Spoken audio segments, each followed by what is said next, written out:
This video is brought to you by Bharati Cement.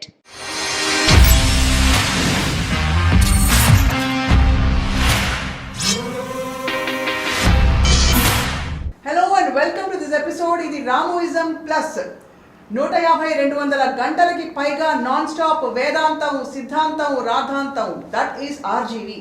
ప్రపంచమంతా అతను ఒక విచిత్ర జీవిగా చూస్తుంది, కానీ కన్న తల్లి ఇంట్లో ఆయన ఎలా చూస్తుంది, ఎలా అర్థం చేసుకుంటుంది, అండ్ అలాగే రామ్ గోపాల్ వర్మ గారి పెంపకంలో జరిగిన ఏ విషయాలు ఈ పరిస్థితులకి దారితీశాయి. ఇవాటి స్పెషల్ రామోయిజం for the first time ever Ram Gopal Varma అమ్మ ఈ ఎపిసోడ్ చేయబోతున్నాం మనం కూడా. And I have with me Suryavathi garu, Ram Gopal Varma గారి తల్లి గారు. నమస్కారం అండి. And the one and only RG. మీ ఇద్దరిని కూర్చోబెట్టడం నాకు మిషన్ అకంప్లిష్డ్. ఓకే, ఎలా ఉన్నారు సార్? చాలా భయంగా ఉన్నా. ఎందుకు భయపడుతున్నానంటే నా మొత్తం లైఫ్లో నన్ను కొట్టింది మా అమ్మ ఒకరే. యా, అందుకని ఇప్పుడు తన దగ్గర ఉండి తను ఏం చెప్తే నా మీద ముట్టికాయేస్తుందా అనేది ఆ టెన్షన్లో ఉన్నాను. మీరు చాలా బుద్ధిమంతుడు, స్కూల్కి వెళ్ళే పిల్లాడు. యా, మంచి స్కూల్ బ్యాగ్ ఇచ్చేస్తే ఎలా తయారై వస్తారో అలా రెడీ అయ్యి వచ్చారు అమ్మ కోసం. కరెక్టా కదా? కొంతవరకు. Yeah, right. అమ్మా నమస్కారం. మీరు ఈ అవకాశం మాకు ఇస్తున్నందుకు thank you very much. For the first time మీరు మీ అబ్బాయితో కలిసి కూర్చోవడం, మొహం ఆల్రెడీ వెళ్ళిపోతుంది, ఎలా అనిపిస్తుంది? చాలా చాలా కొత్తగా అపురూపంగా ఉంది. ఒక గ్రేట్ ఫిలాసఫర్ అనిపిస్తుందా, లేకపోతే ఎలా చెప్పండి? Great philosopher. అవునా? ఎందుకంటే point I think it's about, ఇప్పుడు నాకు ఇందాక చెప్పాను కదా మా అమ్మ ఒక కొట్టిందని. సో నేను స్కూల్కి వెళ్తున్నప్పుడు మా ఫాదర్ ఏమో ప్రేమతోటి నేను ఏడ్చేవాడిని స్కూల్కి వెళ్ళకుండా. అప్పుడు అమ్మ ఏమో నాకు కొడతా ఉండేది పంపించడానికి, ఆబ్వియస్లీ ఫర్ కన్సర్న్. ఇప్పుడు సెలైన్ వదిలే ఆ నామాలు నువ్వే చెప్పలేదు. వీళ్ళు రాము, చెల్లెళ్ళు విజయ, వీళ్ళు నెమ్మదిగా వాళ్ళ నాన్నగారి దగ్గరికి వెళ్ళి పొట్టలో నొప్పి లేదా స్కూల్కి వెళ్ళను అంటే నేను వంటింట్లో పని చేసుకుంటూ ఉంటాను కదా, వచ్చి వీళ్ళు స్కూల్కి వెళ్ళరంట, పొన్లే వదిలి అని ఆయన స్టూడియోకి వెళ్ళిపోయేది. నేను బాగా కొట్టి నడిపించి తీసుకెళ్ళి దింపొచ్చేది. దగ్గరే స్కూల్. జస్ట్ అడుగుతున్నాను, ఏమనుకోకండి. చేత్తోనే కొట్టేవారా? అప్పుడు చేత్తోటే. అంటే ఉంటాయి కదా నాన్నగారు, ఎక్స్ట్రా బెల్ట్లు ఉంటాయి కదా. అంటే మేబీ అప్పుడు చేతులు బెల్ట్, తర్వాత మేబీ చెప్పు అది వెళ్ళని ఏడ్చేవాడు. నెక్స్ట్ ఏంటంటే నేను కూసులకి వెళ్ళను అని ఏడ్చేవాడు. స్కూల్ని కూసులు. తర్వాత స్కూల్ డ్రెస్ వచ్చింది, అంతే మారిపోయాడు. స్కూల్ డ్రెస్ వేసుకోగానే అంటే ఫస్ట్ మనకు టైం ఇస్తారు కదమ్మా, స్కూల్లో చేర్పించినప్పుడు ఏదో ఒక 1 వీక్ ఏదో ఇస్తారు కదా డ్రెస్ వేసి పంపడానికి. అదే స్కూల్ డ్రెస్ రాగానే మారిపోయాడు. ఎంత విచిత్రం. ఇంకా స్కూల్కి వెళ్ళాలని అనేవాడేవి కాదు. అంటే నీకు ఇదేదో పద్ధతిగా ఉంది బాగుంది. అప్పుడు అయ్యే బాబోయ్ నేను వేగలేను బాబోయ్ అని అనిపించిందా? ఇప్పుడు వేగలేని బాబోయ్ అని చాలా మంది అనుకుంటున్నారు రాము గారిని చూసి. నాకు ఎప్పుడూ అనిపించలేదు ఈ పిల్లాడు ఎలాగో చెప్తే వినడం అనుకునేదాన్ని. తర్వాత సరదాగా నేను పక్కన కూర్చోబెట్టుకుని 3 years ఏజ్లో కూడా సరదాగా చెప్తాం కదా, సండే, మండే, జనవరి, ఫిబ్రవరి 1, 2, 3 అవి చెప్పేదాన్ని. చెప్తే నెక్స్ట్ డే చెప్పేసేవాడు, ఏకసంతాగ్రహి. అయితే అది కూడా నాకు అర్థం కాదు. 3 years ఏజ్లో స్కూల్లో చేరకముందే ఏకసంతాగ్రహి. ప్రహ్లాదుడు. థ్యాంక్స్.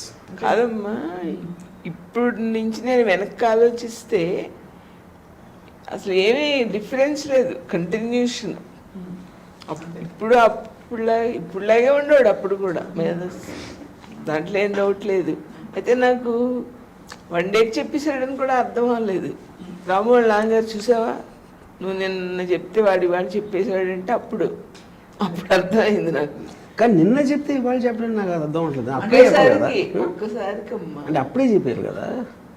ఇప్పుడే అంటే అంటే మన్నాడు మీకు కూడా గుర్తుంది ఇప్పుడే చెప్పడానికి ఉన్న డిఫరెన్స్ నాకు అర్థం అలా కాదు. కాదు, నేను మళ్ళీ నెక్స్ట్ డే క్లాస్ అప్పుడే ఉంటుంది ఈ అంటే లోపల ఒకసారి మీరు నేర్చుకుంటే అది నెక్స్ట్ డే అప్పచెప్పేసేవారు, అంత మెమరీ పవర్.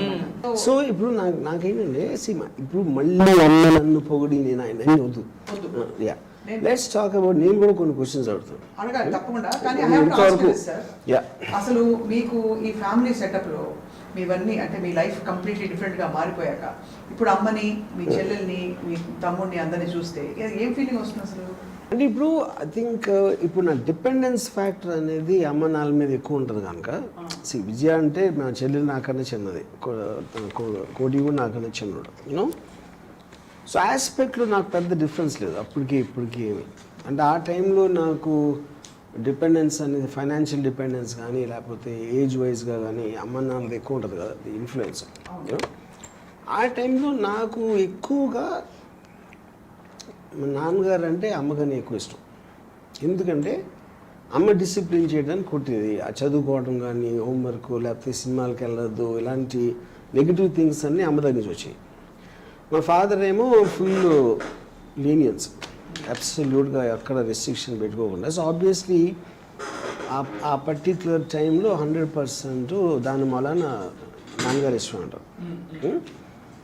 ఇంకోటి ఏంటంటే ఈవెన్ అడల్ట్ అయినప్పుడు దాని తర్వాత కూడా ఇప్పుడు ఎవరికైనా అమ్మ అనేది వాడి లాంగ్ టర్మ్ వాడి లైఫ్లో బాగా పైకి రావాలి, మార్కులు తెచ్చుకోవాలి, మంచి ఉద్యోగం రావాలి అనే ఒక కన్సర్న్ ఎక్కువ ఉంటుంది కాబట్టి తను ఎక్కువ డిసిప్లిన్ పెట్టడానికి ట్రై చేస్తాను. That's what my mother did. ఇప్పుడు బయట ఏంటి వాళ్ళు ప్రేమని, మా అమ్మమ్మ ప్రేమని డబ్బులు కొనుక్కున్నారు, డబ్బులతోటి. అదేంటంటే 10 రూపాయలు 5 రూపాయలు ఏదో జేబులు పెడతా ఉండేది. అమ్మ నన్ను అలా చేసింది నాకు గుర్తులేదు, నాకైతే గుర్తు చేసామమ్మ ఎప్పుడైనా నాకు డబ్బులు ఇవ్వలేదు.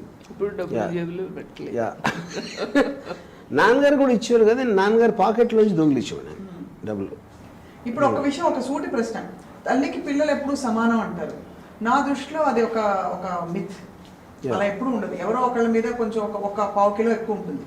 అలా మీ ముగ్గురు పిల్లల్లో రామ్ గోపాల్ వర్మ గారి మీద మీకు ఏమైనా ప్రేమ ఎక్కువ ఉంటుందా? అది నా ముగ్గురు సమానం, నేను ఇది నిజంగా చెప్తున్నాను. నా ముగ్గురు సమానం అంటే ఒకళ్ళ మీద ఎక్కువ ఏం లేదు, ముగ్గురులో కూడా. మరి అందరినీ కొట్టేవారు మీరు? ఒకళ్ళని కొడితే మళ్ళీ అందరినీ, యా ఎందుకంటే యాక్చువల్ ముగ్గురు కూడా ఒకళ్ళు తప్పు చేస్తే ముగ్గురు కొట్టేది. అయితే వీళ్ళు అది అడిగారు పడుతుంది నాకు ఇంకా. అది ఏంటి, ఎందుకు ఇప్పుడు నాకు సంవత్సరాలు అడగల. వాళ్ళు నన్ను అడిగారు ఎవరు ముగ్గురులో ఒకళ్ళు, వాడి తప్పు చేస్తే నన్ను కొడతానంటే అది మిగిలిన ఇద్దరు నవ్వుతున్నారు కదా, అందరినీ కొడితే గొడవ ఉండదు. ముగ్గురు మళ్ళీ ఇదో చూడండి, విజయ కోటి నవ్వేవారు. ఇప్పుడు నన్ను కొడతా ఉంటే వాళ్ళిద్దరు నవ్వారు, నేను వాళ్ళే మీద అంటే ఇది అండ్ సైకోపాత్ అంటే ఇది. సో అలా అప్పుడు ముగ్గురే ఆడవాడిని. మీరు కొట్టే టైప్ లాగా అసలు కనిపించట్లేదమ్మా, ఆశ్చర్యంగా ఉంది. అంటే ఎంత అల్లరి చేసి మీరు కొట్టుంటారో ఇప్పుడు ఊహించుకోగలుగుతున్నాం. సరే, వర్మ గారు చిన్నప్పుడు చేసిన. కానీ ఇంకోటి ఏంటంటే అప్పుడప్పుడు మా నాన్న మీద కోపం కొడితే మనం నన్ను కొట్టేది, అది మమ్మల్ని. నాన్న మీరు యా ఏదో కోపం వచ్చుంటే ఎవరో ఒకరు మీరు తీసుకోవాలి కదా. కాదు 7 years ఏజ్లో ఏమన్నాడంటే, అమ్మ నువ్వు నిజంగా నేను తప్పు చేశానని కాదు, నీకు వేరే ఏదో మనసులో పెట్టుకుని కొడుతున్నా అన్నాడు. నేను ఇంకా షాక్ అయిపోయాను, షాక్ అయ్యి సిగ్గేసింది. అప్పటికే ఆయన సైకాలజీ ఆస్పెక్ట్ అప్పటి నుంచి చదవడం మొదలు పెట్టేది. అందుకే నేను కూడా చూసాను కదా, ఏదో నాన్నగారు ఏదో కొంచెం ఏదో అవుతుంది, సైలెంట్గా అక్కడ సైలెంట్ వార్ అవుతుంటుంది కదా, గమనించేవాడు. చిన్న పిల్లలను కూడా చూడకుండా కొట్టారనమాట. Yeah. అక్కడి నుంచి మీకు చిన్నపిల్లల మీద అక్కడి నుంచే కొంచెం నో అంటే పెద్ద అది కంప్లీట్లీ తను ఏం చేసేవాడు అంటే మా చెల్లెలు ఇంటికి వెళ్ళిపోయేవాడు. నేను కొడితే 2 రోజులు అక్కడ ఆమె అప్పుడు సినిమా తనేమో నాకు సినిమాలకు డబ్బులు ఇచ్చి అది ఇదిమాట. మీ పిన్ని గారు అంటే నాకు సినిమా ఇండస్ట్రీకి సంబంధించినంత వరకు అబ్సల్యూట్లీ నాకు అమ్మ కాంట్రిబ్యూషన్ అనేది 0. మోస్ట్లీ బయటోడు, నాన్నగారు కూడా లేదు. మురళీమోయ, ప్రసాద్ మోయ, లేకపోతే అమ్మమ్మ వీళ్ళందరూ డబ్బులు ఇచ్చారు కదా చూడటానికి. మిగతా చుట్టాలు అదో ఇంట్లో వాళ్ళకి తప్పిస్తే ఏది సినిమాలు చూడటానికి నేను చెప్పేది. ఆ అలవాటు అనేది వాళ్ళు అంటే అప్పుడు ఆబ్వియస్లీ అమ్మ దృష్టిలో నన్ను చెడగొడుతున్నారు. అట్లా డబ్బులు ఇచ్చి సినిమాలకి వెళ్ళి మా అంకుల్ ప్రసాద్ మా ఆయన రోజు స్కూటర్ వేసుకుని వచ్చాడు సినిమాకి తీసుకెళ్ళటం. అప్పుడు ఒకరోజు అమ్మ చెప్పింది, వాళ్ళంతా బాగానే ఉంటారు, నిన్ను వాళ్ళ కంపెనీ కోసం తీసుకెళ్తున్నారు, నీ చదువు సంగతి ఏంటి అని అమ్మ ఒకసారి పెద్ద క్లాస్ పీకింది. అది బాగా గుర్తుంది. ఇంకా ప్రసాద్ మాయన్ కూడా పిలిచి మాట్లాడేది, నువ్వు బాగానే తిప్పుతున్నావు ఆ పిల్లోడిని, నీ కొడుకునైతే తిప్పుతావా అన్నాడు. అంటే అన్నాడు, నీ కొడుకు నువ్వు కంట్రోల్ పెట్టుకొని వెళ్ళిపోయాడు చెప్పేసి, నీ కొడుకు నువ్వు కంట్రోల్ పెట్టుకో. అది కరెక్టే కదా. ప్రసాద్ తన కొడుకుని తీసుకెళ్ళలేదు ఎప్పుడు నన్ను. అంటే తను చదువుకోవాలి, నేనేమో చెడిపోవాలి. కానీ అసలు రామ్ గోపాల్ వర్మ గారు ఏం అవ్వాలని మీకు ఉండేది మనసులో? నేను చాలా తెలివైన పిల్లడు కదా, కొంచెం వేరే ఇంట్రెస్ట్లు కనపడుతున్నాయి. అంచేది ఇంజనీరింగ్ చదివించేస్తే అయిపోతుంది, ఇంజనీర్ అయిపోతాడు అంటే డైరెక్టర్ అవరా? అని కాదు. అంటే ఆ టైంలో డైరెక్షన్ అనేది లేదు అసలు. నేను అసలు నాకు ఫస్ట్ టైము అమ్మకి నేను డైరెక్టర్ అవుతానని ఎప్పుడు చెప్పాను గుర్తులేదు. Definitely not before marriage. ఇంట్లో అంతా కొంచెం ఎక్కువ తెలిసింది నా పెళ్ళైన తర్వాత. నేను ఇప్పుడు ఈ జరుగుతున్న సన్నివేశానికి సందర్భాన్ని బట్టి ఒక్కొక్క పాట లైన్, ఫస్ట్ లైన్ ఉట్టి చెప్తాను, పాడను. ఇందాకేమో ధరణికి గిరి భారమా, తరువుకు కాయ భారమా అది. ఇప్పుడేమో విన్నావ యశోదమ్మా, ఆ పాట గుర్తుందా? అలా మీకు లీలలు చెప్పేవారా? వర్మగారు అలర్ చేశారు చిన్నప్పుడు? అసలు అలరి చేసేవాడు కాదు, తన ఇష్టాలు. తర్వాత ఎప్పుడు ఎదిరించి మాట్లాడలేదు. తర్వాత నామే కోపం కూడా ఉండేది కాదు. నేను ఇప్పుడంటే ఒక 20 ఏళ్ళ నుంచి అనిపిస్తాను, నన్ను ఏమనుకునేవాడంటే అమ్మ అర్థం చేసుకోవడం లేదు, అలా లేదు, అమ్మ స్వభావం అంతే అని తను ఏమనుకున్నాడో ఆ దారిలో వెళ్ళిపోవడానికి ట్రై చేశాడు తప్ప నన్ను అసలు ఎప్పుడు అది కన్విన్స్ చేయలేదు, ఎదిరించలేదు, డబ్బులు అడగలేదు. తను కావాలనుకుంటే అమ్మ. ఇంకోటి ఏంటంటే ఆ టైంకి నేను అలా ఆలోచిస్తున్నాను, నువ్వు కూడా నాకు చెప్పడం మానేసావు. ఇప్పుడు నేను తను చెప్పింది వినకుండా నేను వేరేది చేయటానికి, తను కూడా చెప్పడం మానేసి నేను వేరేది చేయటానికి ఉన్న డిఫరెన్స్. నాకు ఎంతసేపు ఏంటంటే ఈ పిల్లడు చాలా తెలివైనడు, ఏదో ఆ సినిమా అంటాడు అది అంటాడు. స్కూల్లో టీచర్ నచ్చలేదని వాడు చెప్పడం. అప్పుడు నాకు ఇంకెంత కోపం వచ్చేస్తుంది, ఆయన ఏం బాగా చెప్పడం లేదని వాడు అని ట్యూషన్ పెట్టేశాను.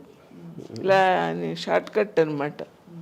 ట్యూషన్ పెట్టేస్తే ఆ ట్యూషన్ ఆయన ఏం సరిగ్గా చెప్పడం లేదంటే ఇంక నాకు మ్యాక్సిమం వచ్చేసి, టీచర్ని అంటావా నువ్వు అని నేను ఎంతసేపు వేరే మూడ్లో ఆలోచించేదాన్ని. తనకి క్లాస్ ఎగ్గొట్టేయడానికి అలా అంటున్నాడు అనుకున్నాను. నాకు ఇప్పుడు ఆ టైం నుంచి కూడా ఇప్పుడు అవతల పర్సన్ నుంచి నాకు ఏదో ఒక కాంట్రిబ్యూషన్ రావట్లేదు అంటే నా టైం అంతా వేస్ట్ అయిపోయినట్టు నాకు చిరాకు వచ్చేసింది. అదే వచ్చి చెప్పాను నాకు. ఆ టీచర్కి ఏమీ తెలియదు, ఆడు నాకేంటి చెప్పేదని. సో అది ఆబ్వియస్లీ ఆ టైంలో పిల్లవాడు వచ్చి టీచర్ కన్నా నాకు ఎక్కువ తెలుసా నేను అనకపోవచ్చు, but I'm not feeling any worth అని.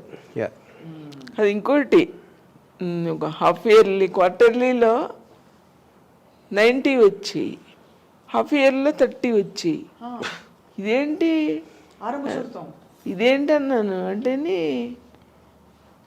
నీకు మరి రాలేదా ఈసారి క్వశ్చన్స్కి ఆన్సర్స్ అన్నాను అనేదాన్ని.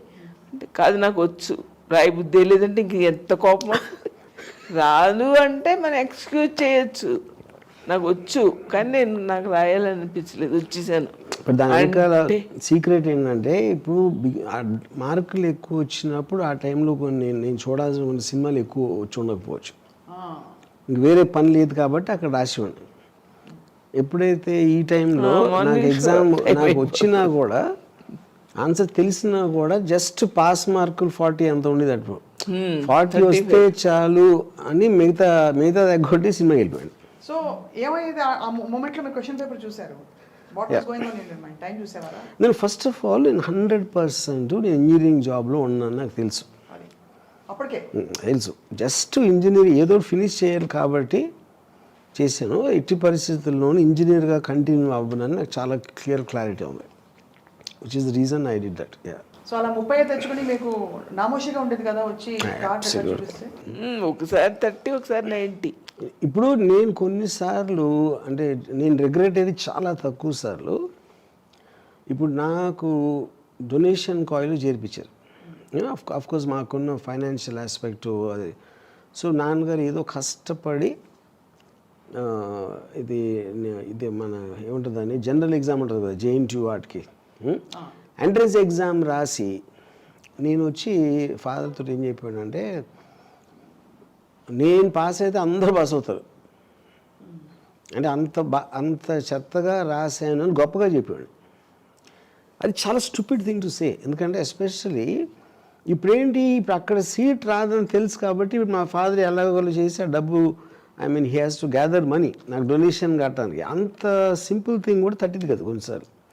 బట్ ఇప్పుడు నేను అలా చెప్పడానికి నేను ఆల్రెడీ నో బ్యాక్ అయిపోయి అవతల వాళ్ళు ఏమనుకుంటారు ఏంటి అనేది.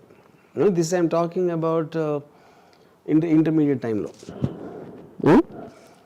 బట్ అలవాటు ఎప్పుడు ఉండేది గబుకి చెప్పేయటం అంతా. సో ఇన్ కాంట్రాస్ట్ పేరెంట్స్ ఇద్దరిలో మీకు ఎలా అనిపించేవారు డిఫరెంట్గా నాన్న అమ్మ?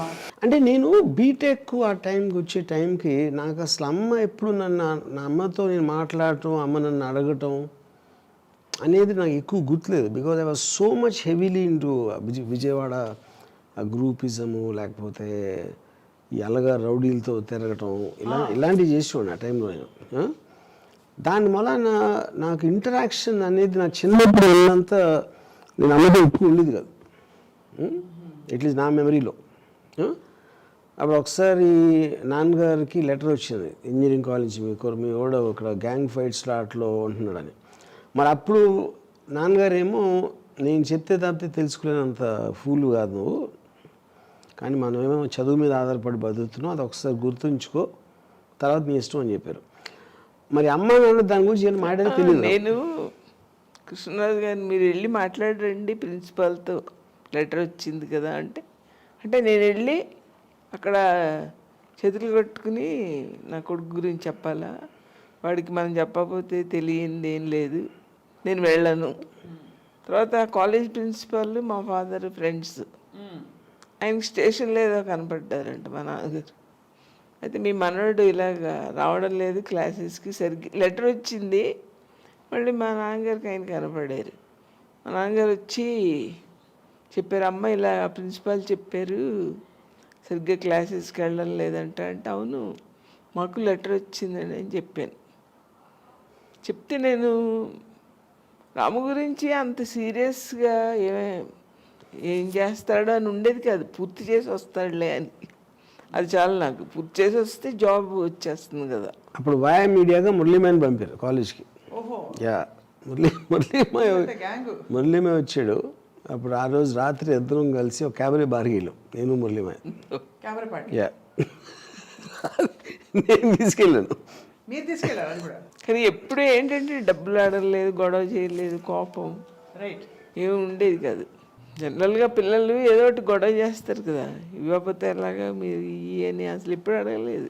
ఏదైనా ఇస్తే తీసుకునేవాడు తప్ప నాకు డబ్బులు కావాలి అని ఎదిరించడం, గొడవ చేయడం. మీకు అయితే డబ్బులు ఎలా వచ్చేవి రామప్పలమ్మ గారు?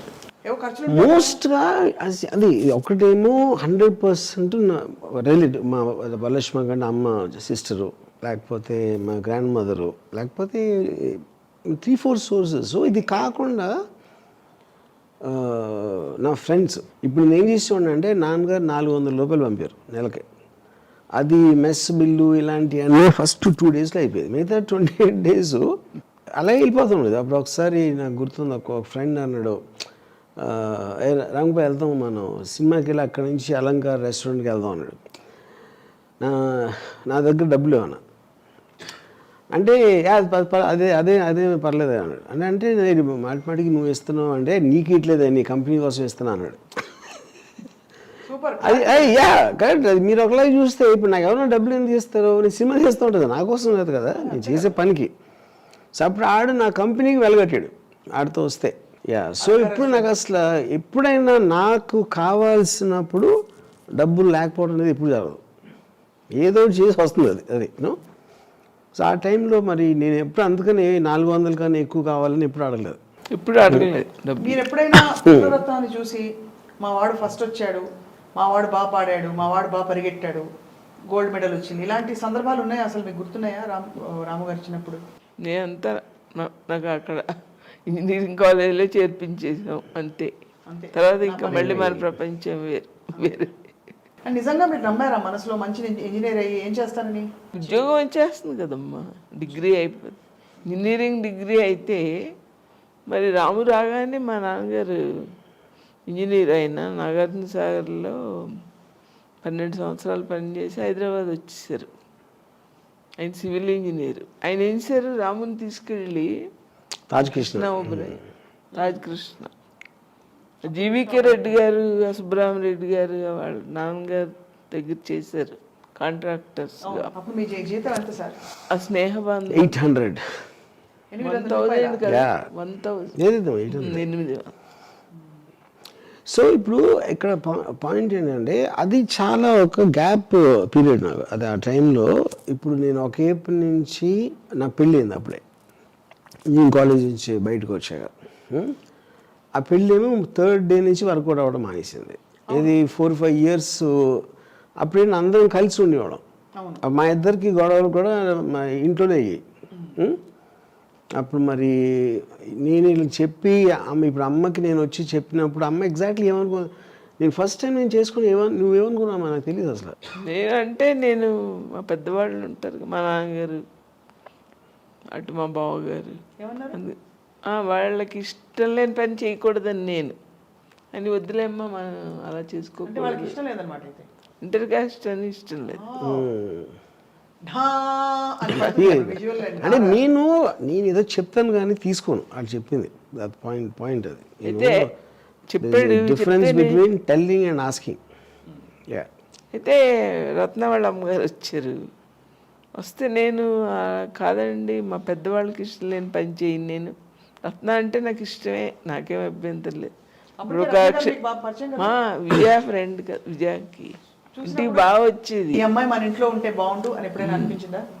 నాకేం అనిపించలేదు. కానీ రత్నతో రాము ఎక్కువసేపు మాట్లాడుతుంటే ఓ రోజు రత్నకు తెలియకుండా మన ఇంటికి వచ్చిన అమ్మాయిని మనం మనసు హర్ట్ చేయకూడదు కదా, ఏంటి అమ్మాయితో ఆ కబుర్లు అన్నాను.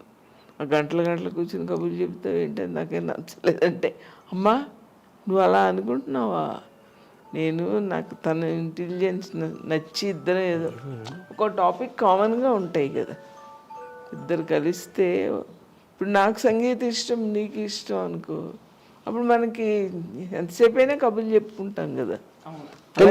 నేనేమన్నాను దానికి, దాని ఇంటెలిజెన్స్ ఇష్టం నాకు, తన తెలివితేటలు ఇష్టం అమ్మ నాకు. ఇంతకన్నా కాదు అది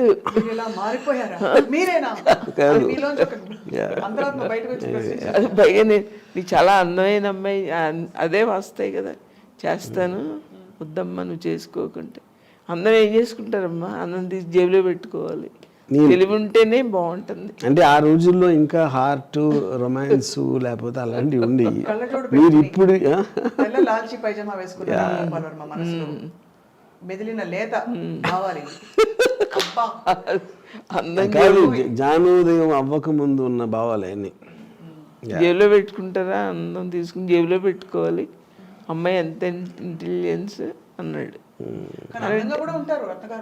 మంచి ఫీచర్స్, మొహం కళగా ఉంటుంది. సో అప్పుడు వీళ్ళందరూ చెప్పిన తర్వాత వద్దు అని చేసుకున్న తర్వాత 3వ రోజు ద మ్యారేజ్ ఫెయిల్డ్.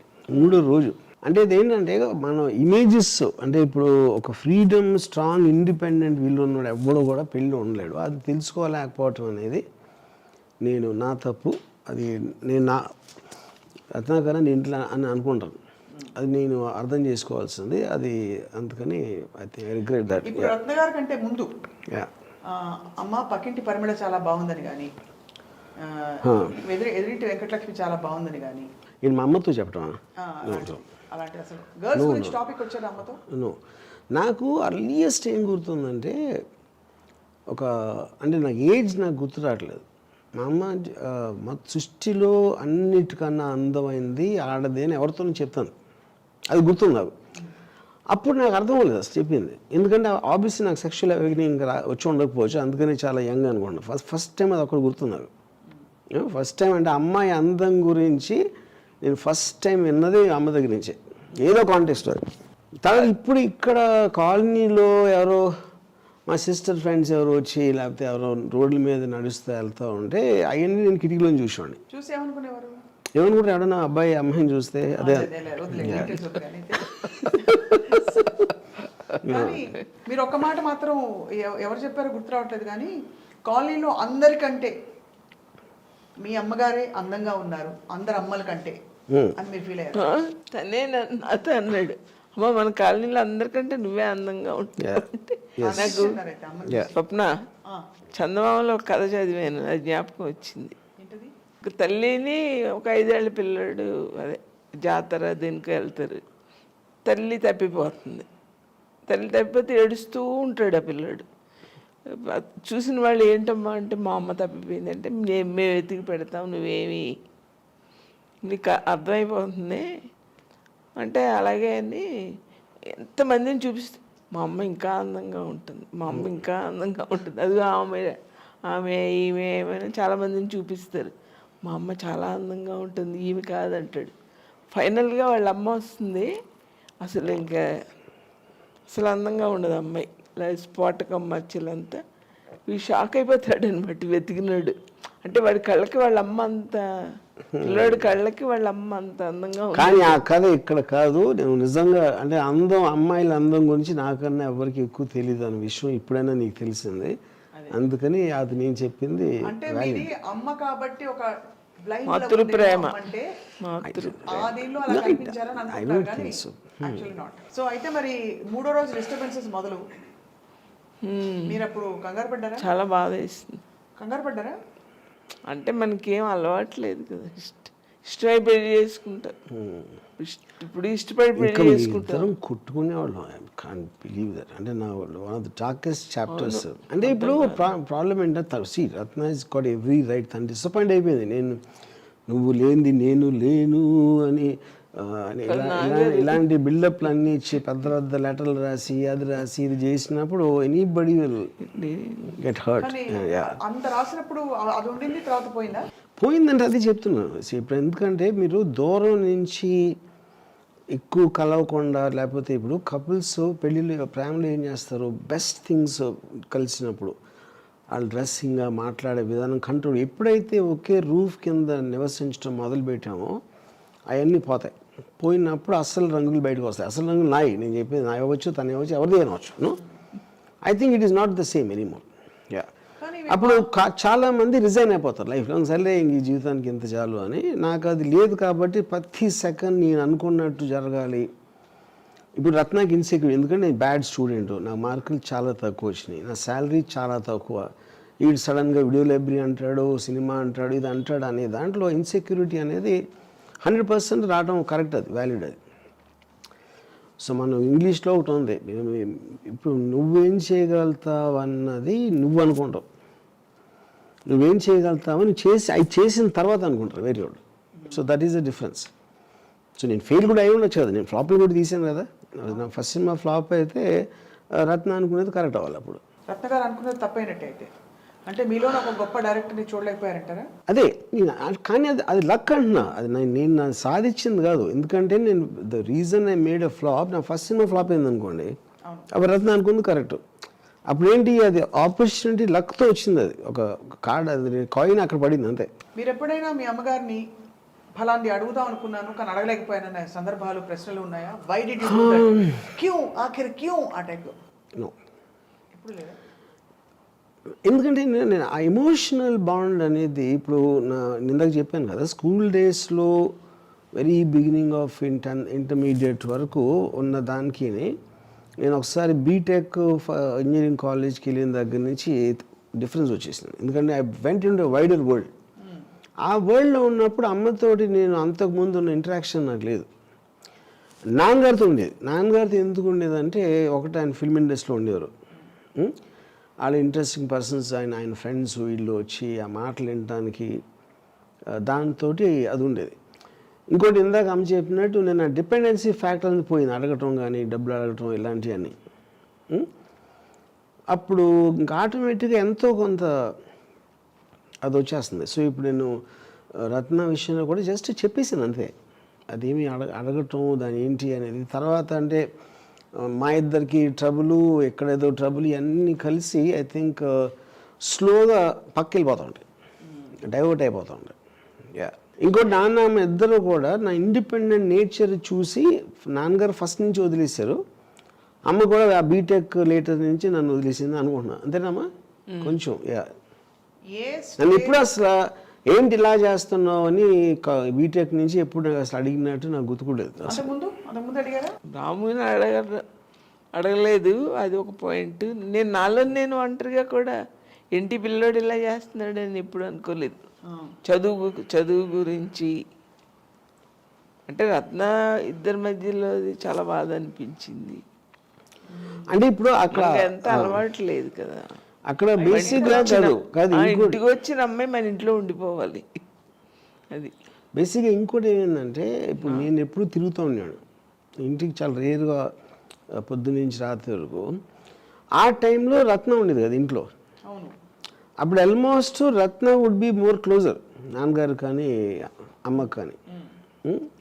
ఇప్పుడు నా గురించి నాన్న రత్న మాట్లాడుకుని దాని నుంచి ఏదో చెప్పి ఇలాంటి దాంట్లో ఉండేది, కానీ ఒక పర్సనల్ ఇంటరాక్షన్ దాని మళ్ళా ఒక సిచ్యువేషన్స్ క్రియేట్ అవటం అనేది జరగలేదు అసలు. నాకు ఒక్కడ బాగా గుర్తుంది ఏంటంటే రత్న నన్ను కాలర్ పట్టుకుని గోడకేసి పెట్టింది కదా నన్ను. నా నాన్నగారు వచ్చి చూసి అరిసారు కూర్చున్నాం లాన్లో, కృష్ణరాజు గారు నేను. రాము వచ్చి లోపలికి వెళ్ళాడు, ఏదో గొడవలు వినపడుతున్నాయి కేకలు.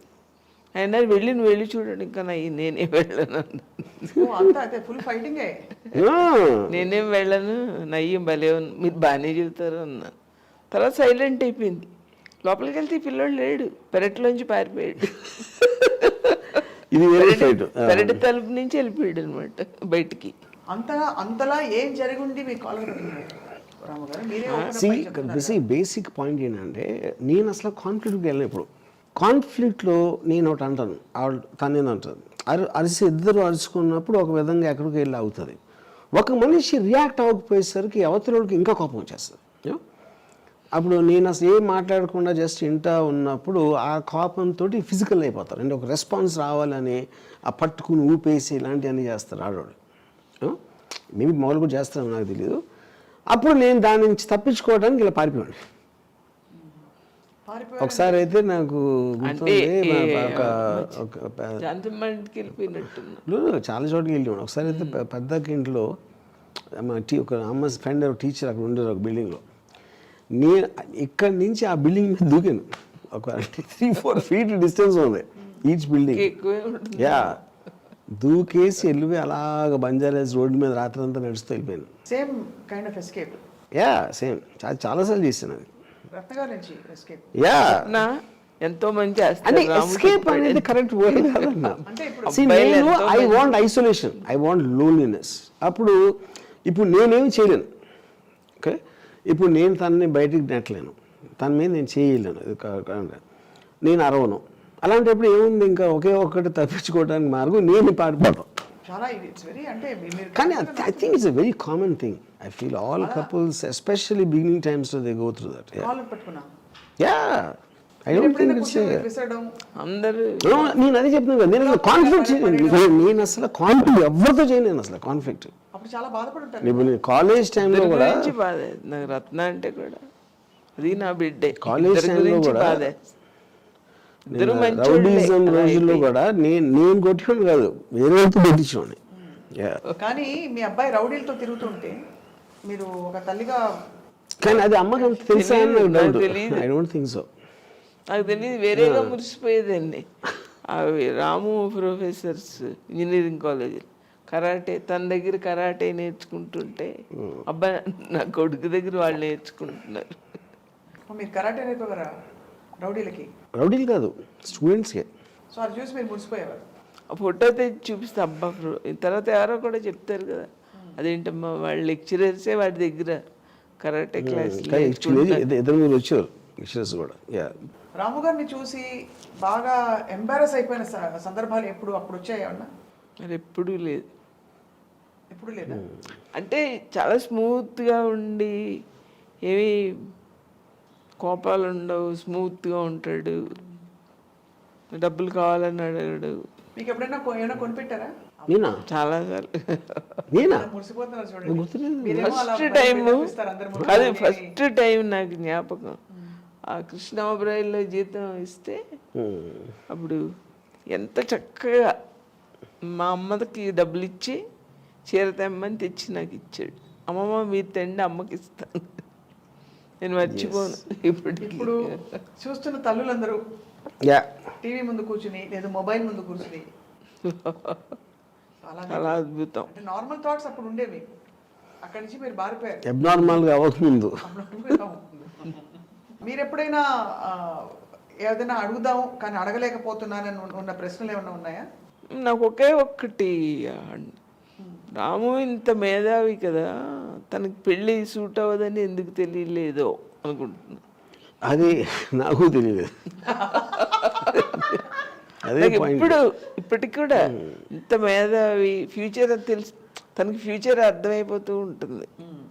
పెళ్ళి తనకి సూట్ అవ్వదని ఎందుకు తెలియలేదా అని ఇప్పటికి కూడా ఈ నిమిషం కూడా నాకు అది నాకు అది ఏ అమ్మాయి అయినా పెళ్ళి అసలు తనకి సూట్ అవ్వదు. ఎప్పుడు నేను నోటీస్ చేసింది ఏంటంటే రత్న గారు మీ ఇంటి వాళ్ళతో చాలా, మీరు అందరితో ఇంట్లో అమ్మాయిలాగే ఉంటారు, ఇంకా కూడా చాలా ఫ్రెండ్లీగా, చాలా క్లోజ్గా. మీరు ఆ గౌరవం ఇస్తారు.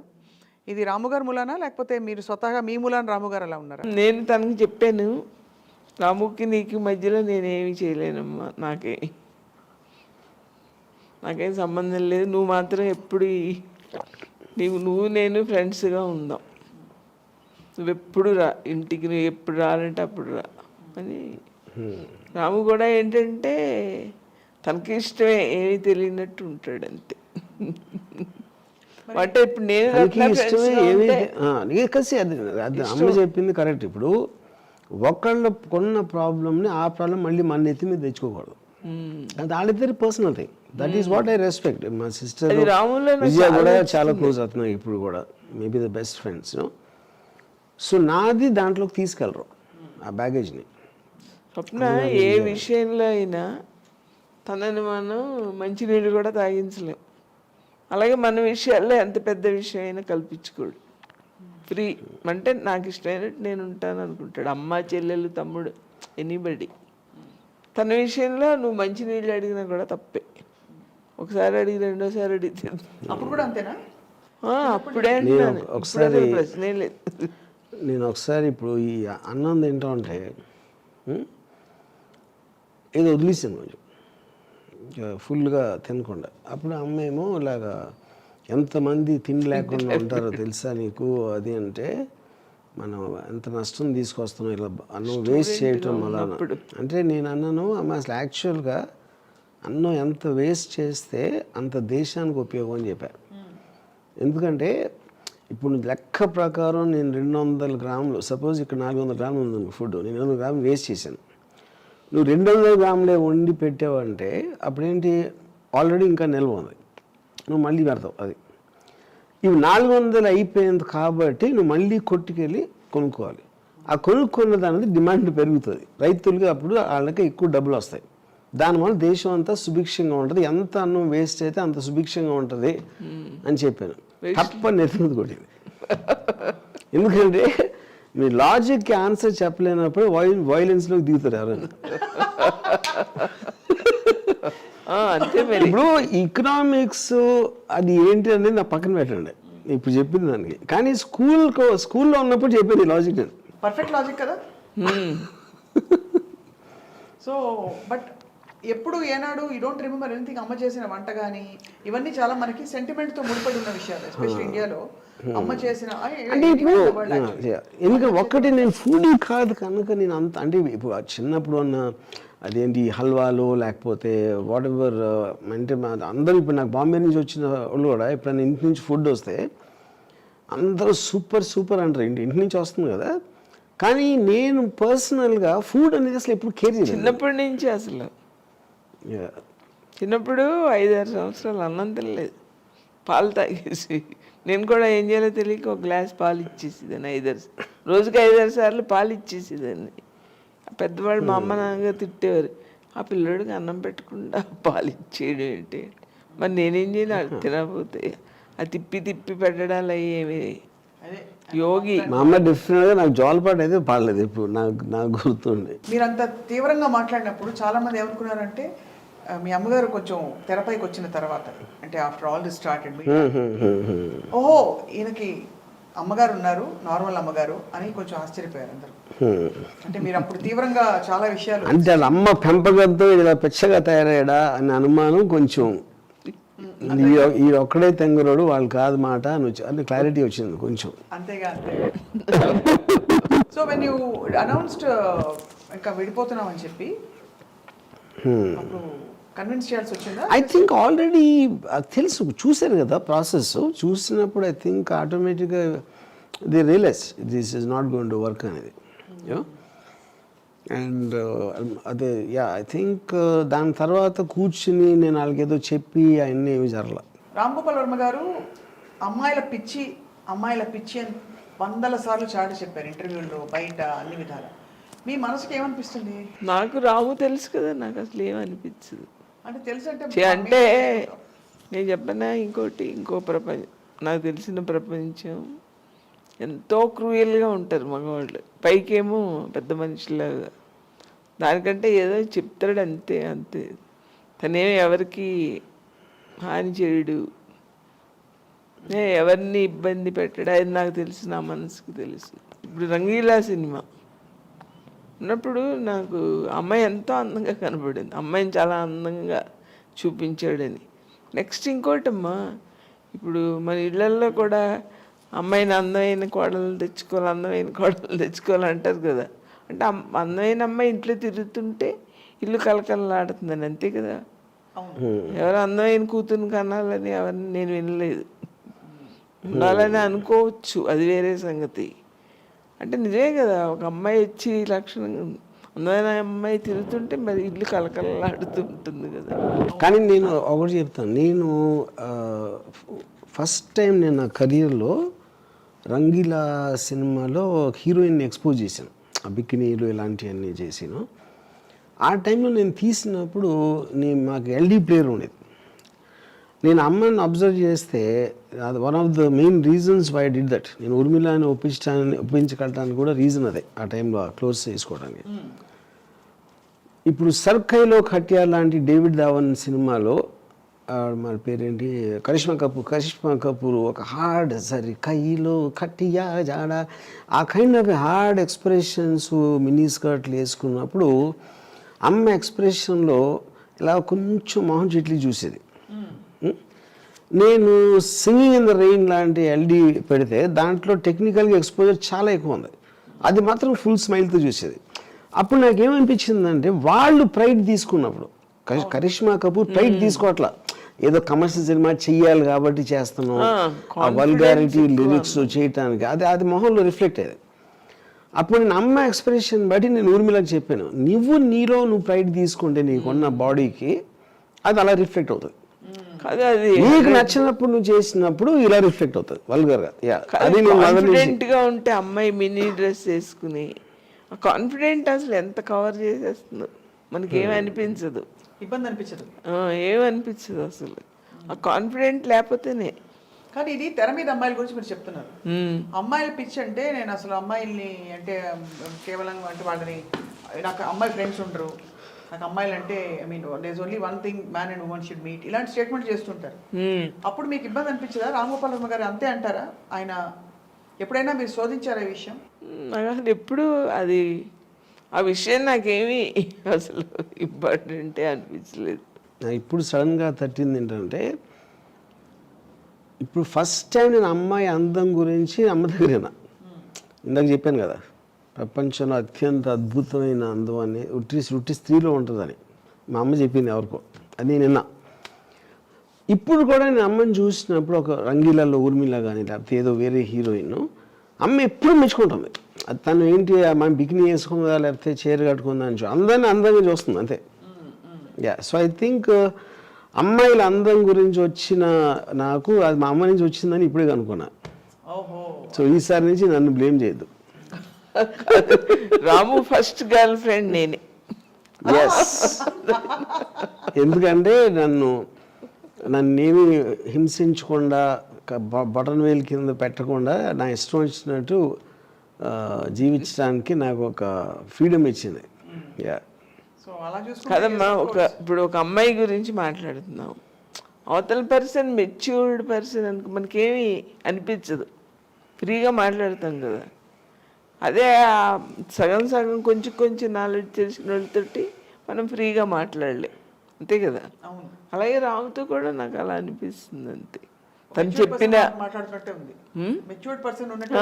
మెచ్యూర్డ్ పర్సన్ మాట్లాడుతున్నాడు కదా అని నాకు అసలు ఎప్పుడు తర్వాత తన గురించి భయపడడం కానీ ఎప్పుడు భయం వేయలేదు నాకు. అంటే ఎలాంటి భయాలు? అంటే ఇప్పుడు ఆ సినిమాలు తీస్తాడు కదా, రక్త చరిత్ర అవి తీస్తే. ఓహో, అలాంటివి. అంటే కొంచెం మీరు అనేవి ఈ డేంజరస్ జానర్స్ లో కొంతమంది మూర్ఖులు ఉంటారు కదా, అసలు పార్టీ యజమాని చెప్పకపోయినా మధ్యలో వాళ్ళు ఏ చేస్తారు పిచ్చి పనులు. అలాంటి భయాలు కూడా మీరు అంటే అండర్ వరల్డ్ ఒక టైంలో అండర్ వరల్డ్ బెదిరింపులు వచ్చాయి అని అంటారు, నిజమేనా? రావటం నిజమే, కానీ నాకు అటు నేచర్ తెలుసు. అది ఏంటి బెదిరింపు అనేది, ఎందుకు, లేకపోతే ఎవరు చేస్తున్నారు, నాకు ఐ అండర్స్టాండ్ దట్ వర్డ్.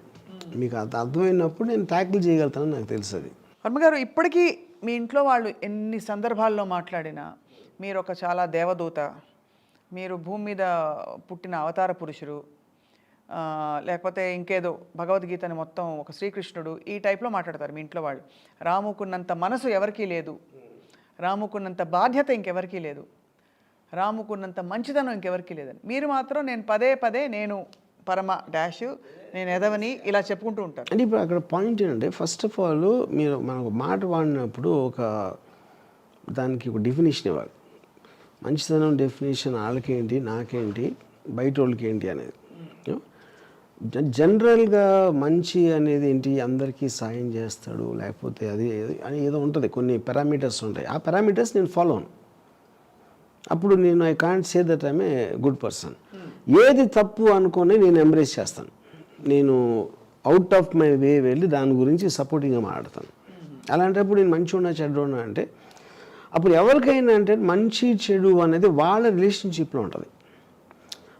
అమ్మతో నా రిలేషన్షిప్కి మీతోటి, లేకపోతే ఎవరితోటి రోడ్డు మీద వెళ్ళి ఎవరితోనో ఇంకెవరితోనో అందరితో వేరువేరుగా ఉంటుంది.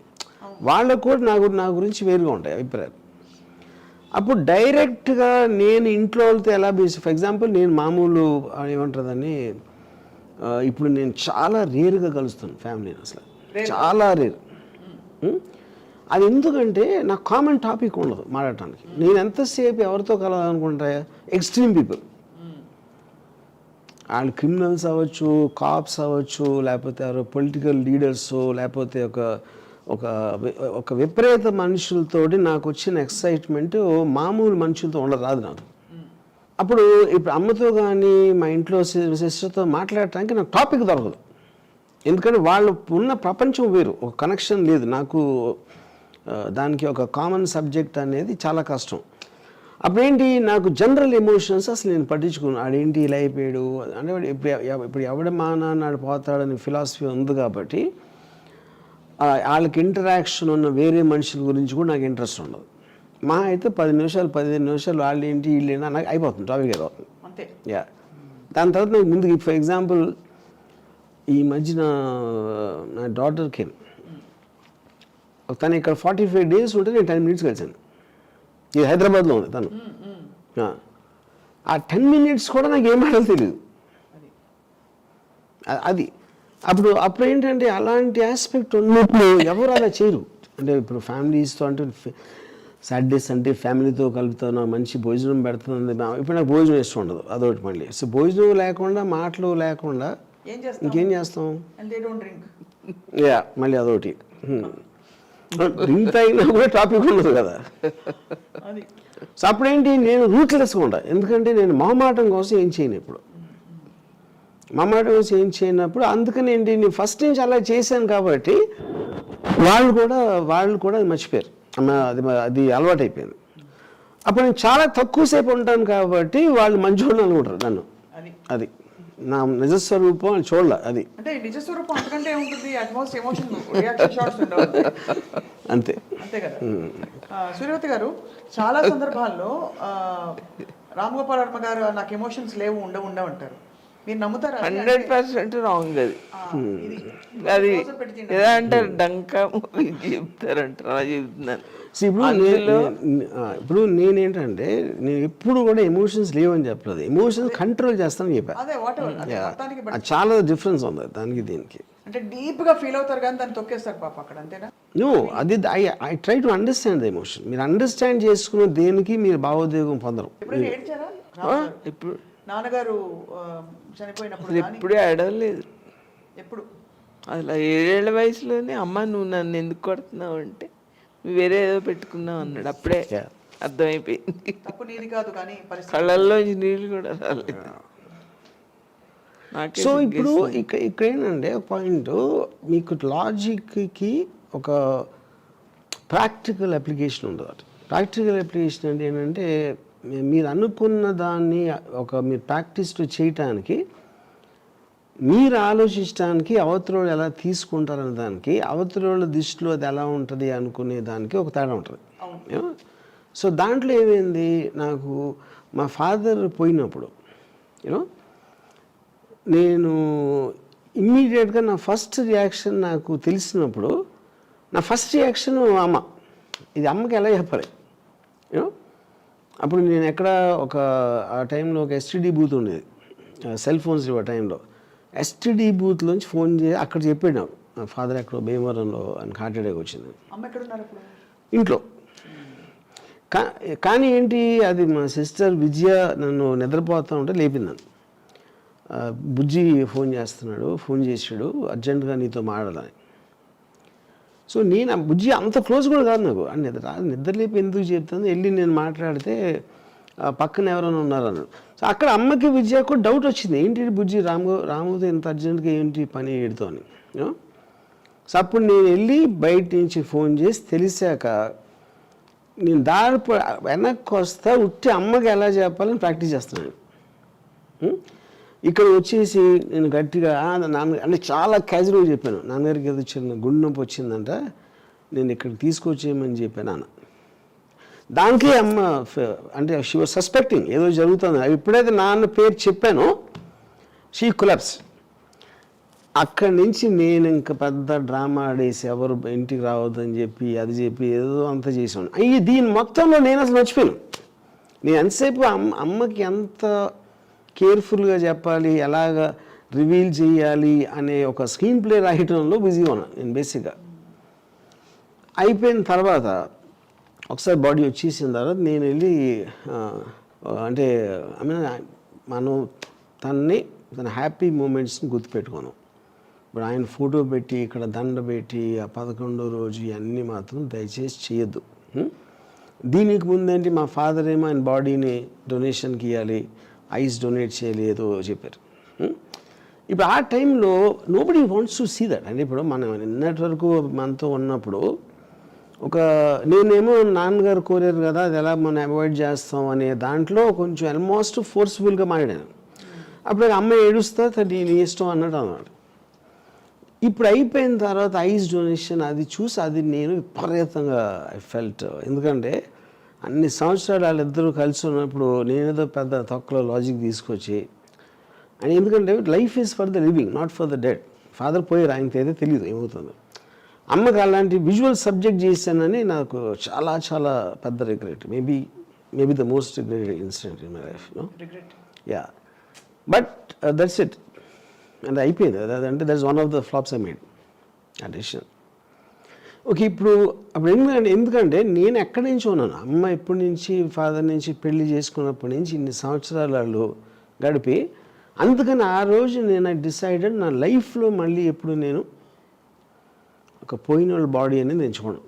That is one I decided first and last time.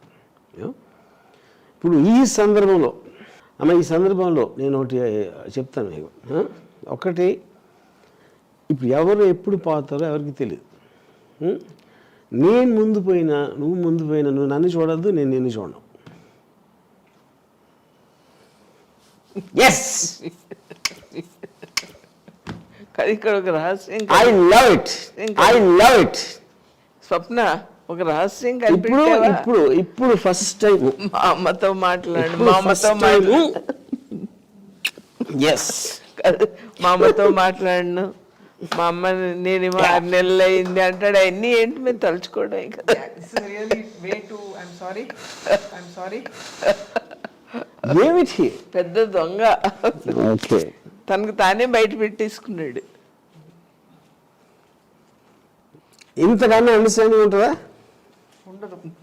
Yeah, కాదు 20 ఏళ్ల కొడుకు, కానీ ఇది గుర్తుపెట్టుకోండి, అమ్మ 100% పాటిస్తుంది, నాకు తెలుసు అది. కాదు 20 ఏళ్ల కొడుకు చెప్పడం వేరు స్వప్న. 20 ఏళ్ల కొడుకు మా అమ్మ ఇష్టం, మా చెల్లెలు ఇష్టం, మా తమ్ముడు ఇష్టం అంటాడు. సరిగ్గా 4 ఏళ్ళకి మారిపోతాడు. దానికి ఆ చెల్లెలకి ఏమి ఇచ్చేస్తున్నారో అని చూస్తుంటాడు అమ్మ నాన్న. అలాంటిది ఈ పిల్లోడు అసలు 20 ఏళ్ళ వయసులో ఏ ప్రేమ ఉందో కుటుంబం అంటే ఇప్పుడు కూడా అదే ప్రేమ. దాంట్లో అసలు ప్యూర్ అంటే ప్యూర్. కుటుంబ వ్యవస్థ నమ్మను. అరే, ఇప్పుడు చెప్తున్నది. తెలీదు ఇది నేను 100% ఫస్ట్ ఇది చెప్తున్నాను. ఇప్పుడు మీరు ఒక పర్టికులర్ పాయింట్లో మీ ఇంట్లో ఉంటారు కాబట్టి మీరు ఆ వ్యక్తితో ఇంటరాక్షన్ ఎక్కువ ఉంటుంది కాబట్టి దాని మూలాన మీకు ఒక ఎమోషన్ డెవలప్ అవుతుంది. కానీ అదే ఎమోషన్ ముందుకెళ్ళి మీకు కంప ముంచుతుంది. ఎందుకంటే ఆ రిలేషన్షిప్స్ మూలానే మీకు అవన్నీ ఒక జైల్లాగా తయారవుతాయి. ఇది అవ్వట్లేదని బాధపడి ఆడ అలా అయిపోయాడని ఇది అయిపోయి ఇలా నన్ను అన్నాడు అని, ఇదంతా కూడా ఫ్యామిలీ ఆస్పెక్ట్ అనేది అసలు అవుట్డేటెడ్ సిస్టమ్. అది ఇప్పుడు నేను చాలా స్ట్రాంగ్గా నమ్ముతాను. Then what is ఆ కాన్షియస్నెస్ అనేది ఏది? what is the bond you have? మీరు ఎవరినైనా నేను దర్శనం సేమ్ కాదు, అదే అంటున్నాను. ఒకవైపున ఎమోషన్ ఉంది, దెన్ దానికి కనెక్టెడ్ అయ్యి మీకు ప్రాబ్లమ్స్ వస్తాయి తర్వాత. ఇంకో రహస్యం చెప్పనా? చెప్పండి. ఇప్పుడు నాతో చూడాలి, మాట్లాడాలి, అలా అంటే దొరికేస్తాడు. అమ్మ నీతో మాట్లాడాలని ఉంది అంటే దొరికేస్తాడు కదా. అందుకని ఒక 50 మందిని భోజనాన్ని పిలిచి అమ్మ వాళ్ళని పిలిచాను నువ్వు కూడా రావా అంటాడు అనమాట. అది ఇప్పుడు ఇప్పుడు నేను అడగాల్సింది ఇది ఈ ప్రోగ్రామ్ కూడా అదే. నాతో మాట్లాడి ఉండాలని ఉంది, అమ్మ నీతో 2 గంటలు ఉండాలని ఉందన్న ఓడిపోయినట్టు ఉంటుంది. ఓడిపోయినట్టు. అందుకని తన చేతిలో ఉంది కనుక ఇది నిజమా సార్? ఇది ఏర్పాటు చేసేసాడు. 100%. ఎందుకంటే ఇప్పుడు నాకు ఓన్లీ ఫ్యామిలీ మెంబర్స్తో ఉన్నప్పుడు లిమిటేషన్ వచ్చేస్తుంది టాక్. ఇప్పుడు ఫర్ ఎగ్జాంపుల్ నేను ఈ మధ్యన I really enjoying company of my sister. కానీ ఏంటి, మా సిస్టర్ ఒక్కరు కాకుండా తన ఫ్రెండ్ లేకపోతే తన ఫ్రెండ్స్ లేకపోతే ఏదో సందర్భంలో వచ్చినప్పుడు ఒక మిక్స్ మ్యాచ్ ఉంటుంది. నేను ఉట్టి విజయతోనే ఉంటే నాకు తెలియదు, ఏం ఆడదు తెలియదు. అది నా పాయింట్. సో అది తన అప్పుడు ఏమవుతుంది, సిస్టర్ రోల్ నుంచి one of the friends companions ఏదో దాంట్లో వస్తుంది అన్నమాట. నేను సిస్టర్ లాగా చూస్తే నేను క్లైమ్, ఇప్పుడు లేకపోతే నా కోటి ఉన్నాడు నా బ్రదర్, అసలు నేను కోటితో మాట్లాడాను, అసలు నా రేవతితో మాట్లాడాను ఫర్ ఎగ్జాంపుల్, నాకు ఏమంటా తెలియదు అసలు నాకు. అప్పుడు ఒక కంపెనీ మిక్స్లో ఉన్నప్పుడు దెన్ ఇట్ బికమ్స్ లైక్ ఒక ఏదో ఒక పార్టీ ఒక గ్రూప్ డిస్కషన్ లాగా అది. సో అది స్పెసిఫిక్ నుంచి non specific and more or less ఏంటి జూమ్ అవుట్ మోడ్లో ఉంటుంది సిచ్యువేషన్. జూమ్ అవుట్ కాదు, but I think I enjoy that more. But ఇది మాత్రం క్లాసిక్ మీరు చెప్పింది ఇప్పుడు అమ్మకి. బట్ అంటే it takes a lot of courage, guts to even talk about it. See, everything is inevitable. It is going to happen for sure. Anything which we don't want to talk about, the death అవ్వచ్చు, ఏదన్నా అవ్వచ్చు. I think to take it very casually. ఇప్పుడు for example Murali మా అన్నాడు, నాకేంటి మురళీ మాయతోటి I still feel is alive. అంటే నేను కలిసినా కలవకపోయినా నాకున్న ఇంటరాక్షన్ ఏంటి, ఆయనతో థాట్స్, ఆయనతో ఉన్న మూమెంట్స్, ఏదో వాట్ ఎవర్ జర్నీ చేసాం. సో నేను అది ఒక్కటే అది చూడకపోతే డెత్ బెడ్ మీద నాకు అబ్సల్యూట్లీ నాకు అసలు మీనింగ్ లేదు. డెత్ అనే దానికి మీనింగ్ లేదు నాకు. రాము 10,000 మైళ్ళలో ఉన్నా తన మనసులో నేనున్నాను, తన మనసులో నేనున్నాను. ఆ ప్రేమ నాకు చాలు, రోజు కనపడకపోయినా పర్వాలేదు. ఇప్పుడు నేను బాంబేలో నువ్వు ఒకసారి 1-2 years కూడా రాకపోవచ్చు ఫర్ ఎగ్జాంపుల్ చెప్తున్నాను. అది డెన్ మేక్ డిఫరెన్స్ అంటున్నాను. సో ఇది చాలా ఇంట్రెస్టింగ్ పాయింట్ ఇది. రాము గారు బాంబే మూవ్ అయిపోయినప్పుడు మీరు అప్పుడు ఏమనుకున్నారు, ఎలా ప్రాసెస్ చేసుకున్నారు దాన్ని? తను చక్కగా చెప్పాడు, అమ్మ నేను వెళ్తున్నాను, నువ్వు మరి ఏంటి నువ్వు బెంగ పెట్టుకుంటే మరి నాకు అక్కడికి ఏం పని కనపడదు, నువ్వే కనపడతావు అన్నాడు. అంటే వెంటనే రాముకు పనే కనపడాలి అనుకున్నా. మీ గురించి అమ్మ చెప్తున్న విషయాలు ఇవి revolutions to the world. Because మీరు కోల్డ్ ఒక ఏం చెప్పాలి anti social, against societies normal, ఇవి beyond emotions, devoid of emotions beyond గారు. ఇలాంటి ఒక ఇంప్రెషన్ క్రియేట్ అయింది కాలక్రమంలో. Rebellious, reckless, irresponsible. Yeah, but all of that is true. That is true. Maybe you're just getting mixed up with this. I think you're... see, the point is ఒక aspect అనేది మీకు ఇష్టం అనుకోండి, కానీ దాని వెనకాల హిడెన్ డేంజర్ ఉంది అని తెలిసినప్పుడు అది ఎప్పుడు తెలుస్తుంది మీకు? దాంట్లోకి వెళ్ళినప్పుడే తెలుస్తుంది. అది దాంట్లోకి నేను వెళ్ళి దాన్ని స్టడీ చేశాను కాబట్టి ఫ్యూచర్ జనరేషన్ ఉండకూడదని, అందుకనే ఫ్యామిలీ స్ట్రక్చర్ కొలాప్స్ అవ్వాలని నా కోరిక. మీరు బాగా డిస్టెంట్ అయిపోయి ఉంటారు కుటుంబం నుంచి. మీ ప్రపంచంలో అక్కడ పెద్ద పెద్ద హీరోలు, స్టార్స్, ఇక్కడ ఇంటికి వస్తే మళ్ళీ మామూలు టిపికల్ మీరు పెరిగిన వాతావరణం. వాట్ వుడ్ హ్యాపెన్ అంటే స్విచ్ అయ్యేవారా? మోడ్ స్విచ్చింగా? లేకపోతే అక్కడ ఆమిర్ ఖాను, రెహమాను, ఇంకా ఉర్మిళ, శ్రీదేవి గారు, ఇంకా రకరకాల స్టార్స్ అందరూ మీ ప్రపంచంలో, అమితాబ్ బచ్చన్, అమ్మో Aishwarya Rai, who is who? కానీ నాకు క్వశ్చన్ అర్థం కదా. క్వశ్చన్ ఏం లేదు. ఇక్కడ ఇంట్లో మామూలుగా మీరు పెరిగిన వాతావరణం, అక్కడ మీరు కంప్లీట్లీ హై ఫ్లయింగ్ దీనిలోకి వెళ్ళిపోయారు. ఈ రెండు విజువల్స్ మీకు మ్యాచ్ అయ్యావా మీ మైండ్లో? అసలు అది ఇప్పుడు లేదు నాకు లైఫ్లో. అది ఆ కాంట్రాస్ట్ నేను ఎప్పుడు చూసేవాడిని కాదు. అదేదో మీరు ఏవీలో చూసినప్పుడు అది అనిపిస్తుంది, కానీ జనరల్గా వర్క్ మోడ్లో ఉన్నప్పుడు really seems big unless your emotionally connected. ఇప్పుడు నాకు ఎలా అనిపిస్తుందంటే ఒక సైంటిస్ట్లా తను ఏమనుకుంటే ఆ సినిమా చేసుకుంటూ సాగిపోతూ ఉంటాడు, సైంటిస్ట్ లాగా. నెక్స్ట్ ఇంకోటి, తను అసలు మన గవర్నమెంట్ కూడా రాముకి ప్రైమ్ మినిస్టర్ అండ్ ప్రెసిడెంట్ గారు వేరే దేశంలో వాళ్ళకి ఏదో పని ఉందనుకోమ్మా, ఈయన్ని పంపిస్తే చాలా స్మూత్గా చేసుకుని వాళ్ళని ఇబ్బంది పెట్టాడు. అడిగిన ఆయనకి ఏమీ హాని ఉండదు, అడిగించుకున్న ఆయనకి. ఇక్కడ వీళ్ళకి ఏమీ హాని ఉండదు, స్మూత్గా పనిచేసి వచ్చేస్తాడు. అది ఎప్పుడు అలా అనుకుంటారు. కానీ I agree that I have the capacity, but I also capable of creating a war. Creating ఏం వారు కాదు, ఎందుకంటే సేమ్ టెక్నిక్ యూజ్ చేసినాడు. చేస్తాడు ఎవరినైనా చాలా స్మూత్ వే, అండ్ అవతల వ్యక్తికి ఏమీ హాని జరగదు. ఇంట్లో సరే రాము గారు ఆయన మ్యారేజ్ వర్కౌట్ అవ్వలేదు, విడిపోయారు. మళ్ళీ పెళ్లి చేసుకున్నా అన్న, లేకపోతే ఇంకొక అమ్మాయిని చూద్దాం, లేకపోతే నువ్వు చూసుకుంటున్నావా, ఇలా విన్నాను నీ గురించి, ఫలానా అమ్మాయితో నీకేమన్నా లింకప్ ఉందని చదివాను ఎక్కడో పుస్తకంలో. ఈ సందర్భాలు వచ్చాయి ఎప్పుడైనా? అసలు ఇంత మెచ్యూరిటీ ఉన్న అబ్బాయికి నేను పెళ్లి చేసుకోమని చెప్పడం ఏంటి? నేను రత్నాన్ని చెప్పాను, మా పిల్లలకి ఏముందమ్మా, పెళ్లి చేసుకోవాలనుకుంటే 2 గంటలే చేసుకుని వచ్చేస్తారు, మీ అమ్మ నాన్నగారు మంచి సంబంధాలు తెచ్చారు, నువ్వు చేసుకో తల్లి, నీకు అలా దొరకడు. మా పిల్లలకి ఏముంది, 1 రోజులో చేసుకుని తీసుకొచ్చి చూపిస్తారు, ఇలాంటి వద్దు అని. నీకు వాళ్ళు ఎవరో ఇష్టపడి అడుగుతున్నారు కదా చేసుకోమ్మా అన్న. లేదు, నాకు ఇష్టం లేదు. అంటే తన పర్సనల్ ఇష్టం కదా అది, మనం చెప్పేది క్షేమంగా. అయినా అమ్మగా మీకు ఉంటుంది కదా ఒక బెంగ, ఎలాగా, ఏమిటి, ఎప్పుడు, ఎలాగా అని. నాకే మా పిల్లల విషయంలో, రాముకోటి విషయంలో వాళ్ళు బేలతనం లేదు వాళ్ళ దగ్గర. అంటే అర్థమైంది కదా, బేల కాదు, బేల కాని వాళ్ళకి మనం ఎందుకు అండ్ ఇంత పెద్ద పెద్ద స్టార్స్తో, అమితాబ్ బచ్చన్ లాంటి టాప్ యాక్టర్ ఇన్ ద కంట్రీతో రాము గారు వర్క్ చేయబోతున్నారు అన్నప్పుడు, ఇప్పుడే కథ చెప్పాను కదా, ప్రెసిడెంట్ గారు, ప్రైమ్ మినిస్టర్ గారు పని అప్పు చెప్తే అలాగే తను చేయాలనుకున్నాడు, ఆయన ఒప్పించాడు, చేసేసి. మీరు కలిసారా ఆ సందర్భాల్లో? వెళ్ళేవారా షూటింగ్స్కి వాటికి? నేను బాంబే చాలాసార్లు వెళ్ళేదాన్ని. అంటే షూటింగ్కి వెళ్ళేదాన్ని. ఎందుకు? రాము దొరుకుతాడు, షూటింగ్లో అయితే ఫ్రీగా దొరుకుతాడు కదా, షార్ట్కి మధ్యలో తనతో ఉండొచ్చు కదా అని వెళ్ళేదాన్ని. జిఎస్టీ ఒక చాలా పెద్ద మైలురాయి. ఎవరికి మైలురాయి అంటే ప్రేక్షకులకి, ఎందుకంటే వాళ్ళు తట్టుకోలేని ఒక జోల్ట్ వచ్చింది ఢామ్ అని.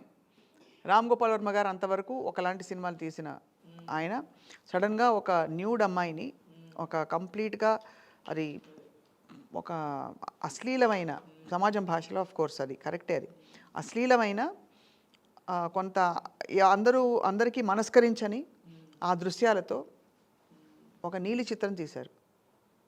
కరెక్టా కదా? ఏమనిపించిందంటే ఒక సైన్స్ క్లాస్ చూసినట్టు అనిపించింది. చూసారు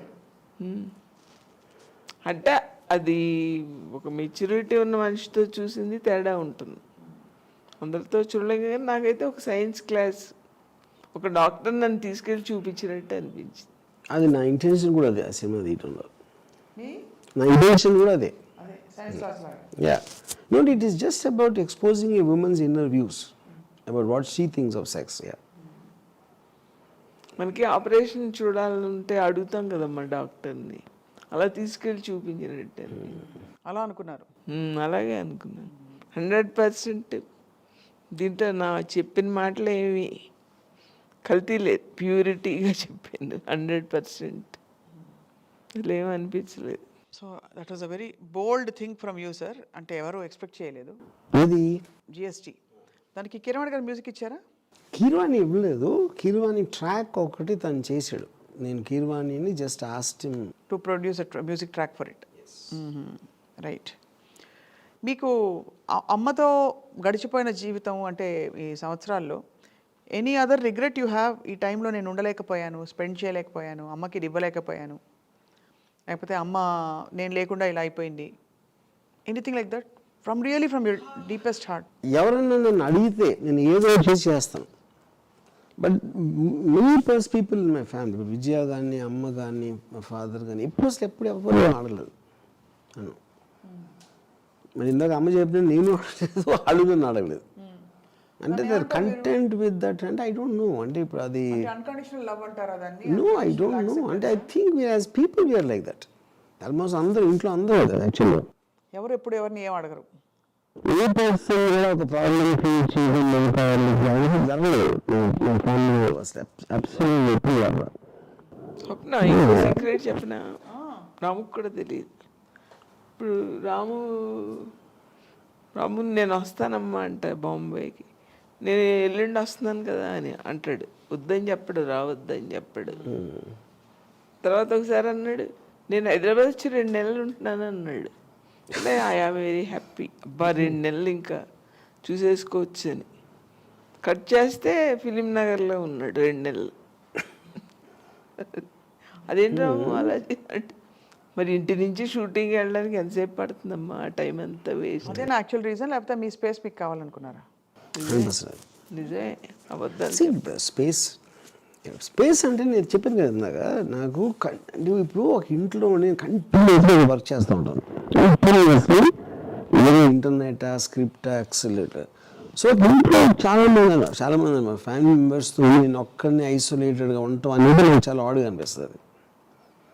The home is supposed to be about stay alone. Yeah, correct. మీకు అన్ని సర్వ కుటుంబరావు లక్షణాలు ఉన్నాయి. ఎక్కువ ఇంకా కుటుంబరావులు అంటే వాళ్ళు ఇప్పుడు ఫ్యామిలీ బై డెఫినేషన్ అందరూ డైనింగ్ టేబుల్ దగ్గర కూర్చుని భోజనం చేసి రాత్రి ఇది అది అందరూ కలిసి లివింగ్ రూమ్లో టీవీ చూసి అలా, అది that is what I think is so called కుటుంబం. యా. కానీ చెప్పండి, కాదు ఇప్పుడు రాముకి తెలియని సీక్రెట్ చెప్తున్నాను. నాకు రాముని చూడాలనిపిస్తుంది అనుకో, అప్పుడు నేను తపస్సు చేస్తాను. రాముకి నన్ను చూడాలనిపించాలి, రాముకి నన్ను చూడాలనిపించాలి అనేటప్పటికీ తీరిపోతుంది కదా. ఎవరెవరికి ఏ దేవుడికి తపస్సు చేస్తారు? ఏ దేవుడికి కాదు, తన ప్రేమకే. కానీ ఇది మాత్రం అమ్మ గురించి చెప్తున్నాను, నేను అసలు నాకు ఎవరిని చూడాలనిపించదు. అబ్సల్యూట్గా నేను కానీ అంటే స్క్రిప్ట్ రాసి చూడాలంది అలా ఉంటే అది కొంచెం ఎమోషనల్గా డ్రామాటిక్గా ఉంటుంది. అలా కాకపోయినా చూస్తే బాగుంటుంది. ఏం చేస్తాను, my mind is so full of running ideas. అసలు నేను హ్యూమన్ బీయింగ్స్ అసలు నేను కనెక్ట్ అవ్వలేను అసలు. అది ఇప్పుడు అమితాబ్ బచ్చన్ చాలా క్లోజ్, బట్ కానీ నేను ఒక సినిమా నుంచి ఇంకో సినిమాకి 1 year 2 years గ్యాప్ వచ్చింది. ఒక్కసారి కూడా నేను అసలు ఆయన కలవను. మహా అయితే ఏదో ఒక పర్టికులర్ ఇంట్లో ఒక మెసేజ్ ఏదో ఒకటో రెండు మెసేజ్లు ఇలాంటివి తప్పిస్తే అసలు నేను కలవను అసలు ఎవరిని. నా వర్క్లో ఉన్నోళ్ళకి తప్పిస్తే ఆ రోజు చూసిన వాళ్ళు అంటే అప్పుడు ఆ పర్టికులర్ టైంలో చేస్తున్నాడు నాకు అసలు అందరూ భయపడిపోతారు. ఇది నాకు తెలిసిన విషయం మిమ్మల్ని అడుగుతున్నాను కన్ఫర్మ్ చేసుకోవడానికి. Completely off from where we are. చిన్నప్పుడు వినాయక చవితి దసరా పండుగలకి రాము గారు కొబ్బరికాయలు అవి తెచ్చేవారు. అడుగుతున్నాం. అంటే అమ్మకి పని చేసి పెట్టడం, అమ్మకి ఏదో ఒకటి. బట్ కాదు వినాయక చవితి అని కాదు, అమ్మ కొబ్బరికాయ తెమ్మంది అంటే తెస్తాడు. పక్కనే షాపులు పక్కనే ఉంటాయి కదా. పైగా హాలిడేస్ నేను కూర్చునేవాడిని Vinayaka Chavithi whatever that is and everything చేసేవాడు నేను. అంటే ద పాయింట్ ఏంటి అక్కడ Vinayaka Chavithi like for the ఉండ్రాళ్ళు 2-3 రోజులు చదువుకోకలా పుస్తకాలు అక్కడ పెట్టి అది నా మెయిన్ ఇంట్రెస్ట్. ఎప్పుడు చదువుతాడు బుక్స్ అక్కడ పెట్టేసి చేసి మళ్ళీ 3 రోజులు ముట్టుకోపోతే ఫుల్ హ్యాపీ, హోంవర్క్లు చేయక్కర్లేదు. సో నాకు ఇప్పుడు మా నాన్నమ్మ ఉండేవారు మా ఇంట్లో. మా నాన్నమ్మ మెయిన్ రీజను నేను నాస్తికుడు అవడానికి మెయిన్ రీజన్ ఆవిడ. ఎందుకంటే ఆవిడ రామకోటి 5 times రాశారు. 5 times అంటే ఈచ్ టైమ్ 100 books. ఆ రాస్తా మధ్యలో అమ్మని తిట్టేవారు, మధ్యలో నన్ను తిట్టేవారు. ఏంటి రాస్తున్న టైంలో అది ఇంకా బెస్ట్ అది. సో అక్కడితోటే నాకు ఫస్ట్ అసలు యాంటీ గాడ్ అనేది ఆవిడ నుంచి స్టార్ట్ అయింది నాకు. అంటే రామకోట రాస్తూ మనసులో అంటే ఇప్పుడు టెక్నికల్గా ఆవిడకన్నా భక్తురాలు లేరు, ఎందుకంటే ఆవిడ పొద్దున్న నుంచి రాత్రి పడుకునే వరకు రాస్తూ ఉంటారు. మళ్ళీ ఈ మధ్యన 2 గంటలు గ్యాప్ ఉండే పూజ మళ్ళీ 90 years ఓల్డ్ ఉమెన్ రోజంతా 12-14. సో అప్పుడు అది అయిపోయిన తర్వాత ఆవిడ లాస్ట్ డేస్లో ఆవిడకి పారాలసిస్ వచ్చింది. భీమవరంలో ఏదో రిలేటివ్ వాట్ ఎవర్ రిలేటివ్. నేను ఆయన ఇంట్లోకి వెళ్తే ఆ చిన్న స్టోర్ హౌస్ అంటే ఈ బొగ్గులు అని పెడతారు కదా, అక్కడ పెట్టారు. మేము ఇంట్లో ఖాళీ లేక ఏదో నేను చూడటానికి వెళ్తే ఆవిడ మీద బుద్ధంగా తిరుగుతున్నాయి. ఆ విజువల్ ఒక్క దానితో నేను పర్మనెంట్గా గాడ్ని వదిలేసాను. అంటే ఈవిడ ఇంత చేసి ఇలా అయ్యి ఈవిడే లాస్ట్ ఇయర్ ఇంకెవడికి ఏమొస్తుంది దేవుడి నుంచి అని. మీరేమో ఏం చేయకుండా అమితాబ్ బచ్చన్ డైరెక్ట్ చేశారు. ఇది మీరేమో ఇవేం చేయకుండా బేసిక్. సో ఐ థింక్ అది అంటే యంగ్ టైంలో ఇట్స్ వెరీ డిఫికల్ట్ ఫర్ ఇప్పుడు నేను సిగరెట్ తాను, ఎందుకంటే మా ఫాదర్ చైన్ స్మోకర్. ఆ చైన్ స్మోకింగ్ తోటి నాకు ఎందుకో ఒక డిస్టెన్స్ వచ్చేది మాటికి ఆయన సిగరెట్ తాగుతుంటే. కానీ ఆయన డ్రింక్ మాత్రం జస్ట్ స్మాల్ పెగ్ ఏదో వేస్తారు, బ్రాండీ ఏదో సంథింగ్. అది క్యూట్గా ఉండేది నాకు. అందుకని నేను ఓడకలో వచ్చాను, సిగరెట్ తాగలేదు. అందుకని ఆయన ఎక్కువ ఏది చేస్తే నాకు చేయలేదు అన్నమాట, తక్కువ ఏం చేస్తే అది ఎక్కువ చేస్తున్నాను.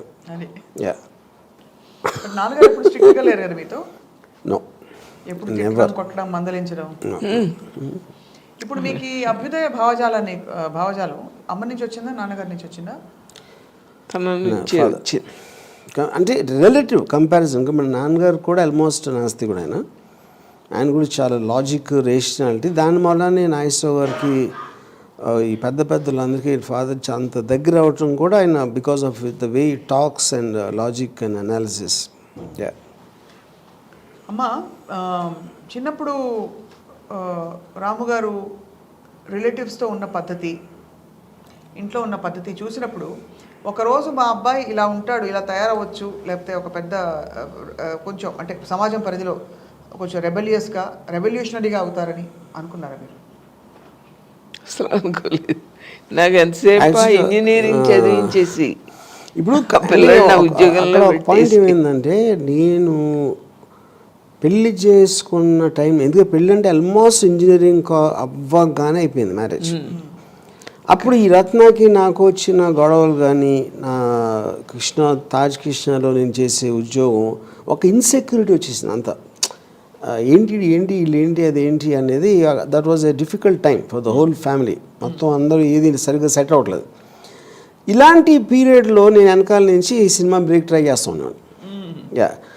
సో ఇది అసలు వాళ్ళ దగ్గరికి అంత వెళ్ళలేదు, అసలు ఏం చేస్తున్నాను ఏంటి అనేది అంత రిజిస్టర్ అవ్వలేదు ఎవరికి బేసిక్గా. సో నాకు గుర్తు, నాకు first time Shiva direction chance Annapurna studios ఇస్తున్నారు అన్నప్పుడు కూడా ఎవరు రియాక్ట్ అవ్వలేదు దానికి అసలు. ఎందుకంటే ఆ టైంలో అంత తెలిసేది కూడా కాదు ఏంటి డైరెక్షన్ అంటే ఏంటి, అది పెద్ద విషయం అనేది రిజిస్టర్ అవ్వాలా అనుకున్నారు అందరూ. యూనో అది దానికి మెయిన్ కారణం నాకు రత్నకి ఉన్న దాంట్లో ఆల్రెడీ ఈడైపోయాడు, ఈడేదో పిచ్చి పిచ్చిగా చేస్తున్నాడు, వీడియో లైబ్రరీ అంటాడు కాసేపు, లేకపోతే ఇది అంటాడు అని ఒక ఇన్సెక్యూర్ అట్మాస్ఫియర్ వచ్చింది. కాబట్టి నా సినిమాలో నేను చేయటం అనేది రిజిస్టర్ అవ్వలేదు ఎవరికి అసలు. నాన్నగారు కూడా maybe didn't take it seriously, నిజంగా అవుతుంది వాళ్ళు ఏదో మాట్లాడుతున్నాడు వెనకాల తిరుగుతున్నాడు, కానీ వాళ్ళు నిజంగా ఇస్తారా అనేది కూడా నాన్నగారికి డౌట్స్ ఉంటే అది కూడా ఎక్స్ప్రెస్ చేసి ఉంటుంది ఎక్కడో వచ్చాడు ఇంట్లో. యూనో ఫైనల్గా ఆల్మోస్ట్ ఫిలిం చూసేవరకు ఎవరికి అసలు they didn't feel the effect. Cinema release అయ్యే వరకు చూసి అఫ్ కోర్స్ నాకు అసలు ఎప్పుడే అక్కడ నాకు గుర్తుంది, రత్న ఏమో ఈ భాస్కర్ ప్యాలెస్ అని ఒక హోటల్ ఉండేది, దాంట్లో ఒక ప్రివ్యూ థియేటర్ ఉండేది. అక్కడ చూసి షాక్ అయిపోయింది అసలు. అంటే ఫస్ట్ టైం తనకి రిజిస్టర్ అయింది ఇదేదో జరిగిపోయింది అనేది అక్కడ. నాకు ఇప్పుడు అమ్మ విజయ్ ఎప్పుడు చూసారో నాకు గుర్తులేదు. నాన్నగారు చూశారు స్టూడియోలో, చూసి అది ఆడదని చెప్పారు నాకు. It is too intelligent, it is too intelligent for the audience అని చెప్పారు. అమ్మ మీరు ఎప్పుడు చూసారు ఫస్ట్ శివ? నేను స్టూడియో అన్నపూర్ణ స్టూడియోలో చూసేమనుకున్నారు, నా కొడుకు చాలా గ్రేట్ అనుకున్నారా? అందరూ ఎంత రామలింగరాజు గారు. కానీ ఇప్పుడు నాకు అమ్మ నన్ను చూసి నన్ను ఎంత వాడబోయావురా అని చెప్పినట్టు గుర్తులేదు నాకు. అదే మరి చెప్పలేదు అది చెప్పలేదు. అసలు ఒక్కొక్క విషయం వింటూ ఉంటే నాకు పేజీలు తిరిగేసి ఆ ఫేజ్లోకి వెళ్ళిపోయినట్టు అనిపిస్తుంది. సో ఓవరాల్గా మీరు అంటే మీ జర్నీలో సూర్యవతి గారు, రామ్ గోపాల్ వర్మ గారి మైల్ స్టోన్స్ అన్నీ ఒకవైపు, కానీ ఆయన భావజాలం, ఐన్ ర్యాండ్ ఫిలాసఫీలు, నీషేలు ఇవన్నీ ఇంట్రడ్యూస్ అయినప్పుడు ఏమనుకునేవారు మీరు? ఏమనుకునేవారు కదా? అవన్నీ నాకు తర్వాతే తెలిసింది. అసలు రాము చిన్న స్టూడెంట్గా ఉన్నప్పుడు నాకు తెలియదు. కాకపోతే ఒకటి చెప్పిన ఒక జోక్, నేను ఎద్దనపూడి సులోచనారాణి మీకు ఐడియా ఉందా? అయ్యో, ఆవిడ నవస్ చదివి తెలిపోతూ ఉండేదని 30 ఏళ్ళ వయసులో. 10 ఏళ్ళ పిల్లవాడేమో ముప్పాళ్ళ రంగనాయకమ్మ గారి నవల్స్ చదివి తను జీర్ణించుకునేవాడు ఆవిడ. నేనేమో ఎద్దనపూడి సులోచనారాణి గారి నవల్స్, ఆహా ఇలా ఉండాలి నవల్ అంటే. ఆవిడ ఆ నగ్న సత్యాలు రాస్తే మనకేం నచ్చుతుంది. పేర్లు మాత్రం దేవుడి పేర్లు పెట్టారు కదా రాము గారికి, రామ్ గోపాల్. ఫస్ట్ మా అత్తగారు పెట్టుకున్నారు, రామ్ కోటి రాశారు కదా, తన పేరు రాము, మా చిన్న కొడుకు పేరు కోటి, విజయలక్ష్మి కూడా ఆవిడే పెట్టుకున్నారు. నా పేరు రామ్ పండు అని పెట్టారు. రామ్ పండు అని పెడితే నాన్నగారు చాలా ఫీల్ అయిపోయి ఒక స్కూల్లో అందరూ తిడతారు, స్కూల్లో అందరూ గెయిల్ చేస్తారు అని రామ్ గోపాల్ వర్మ అని పెట్టారు అక్కడ. ఇక్కడ పాయింట్ ఏంటంటే ఇప్పుడు దీని పుణ్యం అని రేపటి నుంచి టూలర్స్ అందరూ రామ్ పండు అంటారు నన్ను. కానీ ఇంకా అసలు ఇంకొక కథ ఉంది. తను పుట్టినప్పుడు మా పెద్దమ్మమ్మ గారు ఉన్నారు ఇక్కడ హైదరాబాద్లో. మా అమ్మ ఆవిడ్ని తోడు తెచ్చుకున్నారు. రాము నిలోఫర్లో పుట్టాడు. ఇప్పుడు మా పెద్దమ్మమ్మ గారు ఏం చేశారంటే ఇలా ఎత్తుకుని అమ్మ అశోక్ చక్రవర్తి అని పేరు పెట్టవే అన్నారు. అంతటి వాడు అవ్వాలి, అవుతాడు అంటే. తర్వాత నెక్స్ట్ 5 months 6 months అయ్యాక మా అమ్మకి నాకు కూడా తన పేరు మా అత్తగారిని పర్మిషన్ అడగాలని తెలియలేదు. నేను వెళ్ళాను నరసాపురం, ఏం పేరు పెట్టారు అన్నారు మా అత్తగారు. నాకు అసలు ఆవిడంటే చాలా భయం. అంటే ఇలా అశోక్ వాడేవాడు, వాడు మన కులమా, అశోక్ మన కులమా, వాడి పేరు పెడతారా, రామ్ పండు అని పిలవండి అని చెప్పేసారు అంటారు. So Ashok Chakravarthi to Ram Pandu to Ram Gopal Varma, good travel. కానీ మరి మా పెద్దమ్మమ్మ నిన్ను దీవించినట్టే అయ్యావు మరి చూడు, ఆవిడ నోరు ఎంత మంచిది. సో ఓవరాల్గా రామ్ పండు గారు, thank you. Yes, I have no problem. ఇప్పుడు నన్ను ఇవాళ సోషల్ మీడియాలో పిలిచే పేర్లకి ఇదో పేరు అంతే, ఇంకొకటి యాడ్. No problem. అంటే ఇప్పుడు ఏంటి, రాంపండు పిచ్చనా కొడగా కానీ బెటరే కదా. Okay, no problem. Yeah. Rampandu గారు, ఎప్పుడైనా అమ్మ మీకు అంటే కలిపి పెట్టడాలు ఇలాంటి కామన్ అంటే I'm sure it must have happened in very small. కాదు, ఇవి నన్ను తినేవాడు కాదు, చిన్నప్పుడు పాలు కూడా సరిగ్గా తాగేవాడు కాదు. ఆ తాగని పిల్లలు ఇంకా ఉసూరుమంటూ ఉంటారు కదా. 3 సంవత్సరాలు 4 సంవత్సరాలు ఇలా ఎత్తుకునే వంట చేసేది. మా ఇంటికి వేణక్క, అక్క నీకు పద్మశ్రీ బిరుది ఇవ్వాలక్క, నువ్వు ఎత్తుకుని వంట చేస్తున్నావు, ఎలా చేస్తున్నావే. మరి తినని పిల్లలు కాదు, ఎత్తుకుని నేను పిచ్చి పిచ్చి క్వశ్చన్లు అడిగి ఏడిపోతే ఒక చిరాకు వచ్చి నూనెలో వేసేలాగా. ఏమేశారు? నూనెలో వేసా, అదొక అడ్వాంటేజ్. అంటే పిల్లలు చిరాకు పెడతారు కదా. నాకు మా పిన్ని భవాని అని నా మదర్ సిస్టర్, నేను ఒకరోజు ఆయన ఒళ్ళో పెట్టుకుని ఇలా ఇలా ఇప్పుడు ఇలా పెట్టుకుని ఇలా ఇలా అనే ఓ ఏడుస్తున్నాడు. ఒక్కసారి టక్కని కొట్టింది. అంటే ఒక లిమిట్ దాటినప్పుడు వస్తుంది చిరాకు. అది anyway, just of the topic. వాళ్ళు నీరసంగా ఉంటారు పాపం. చిన్నప్పుడు పెళ్ళిళ్ళు.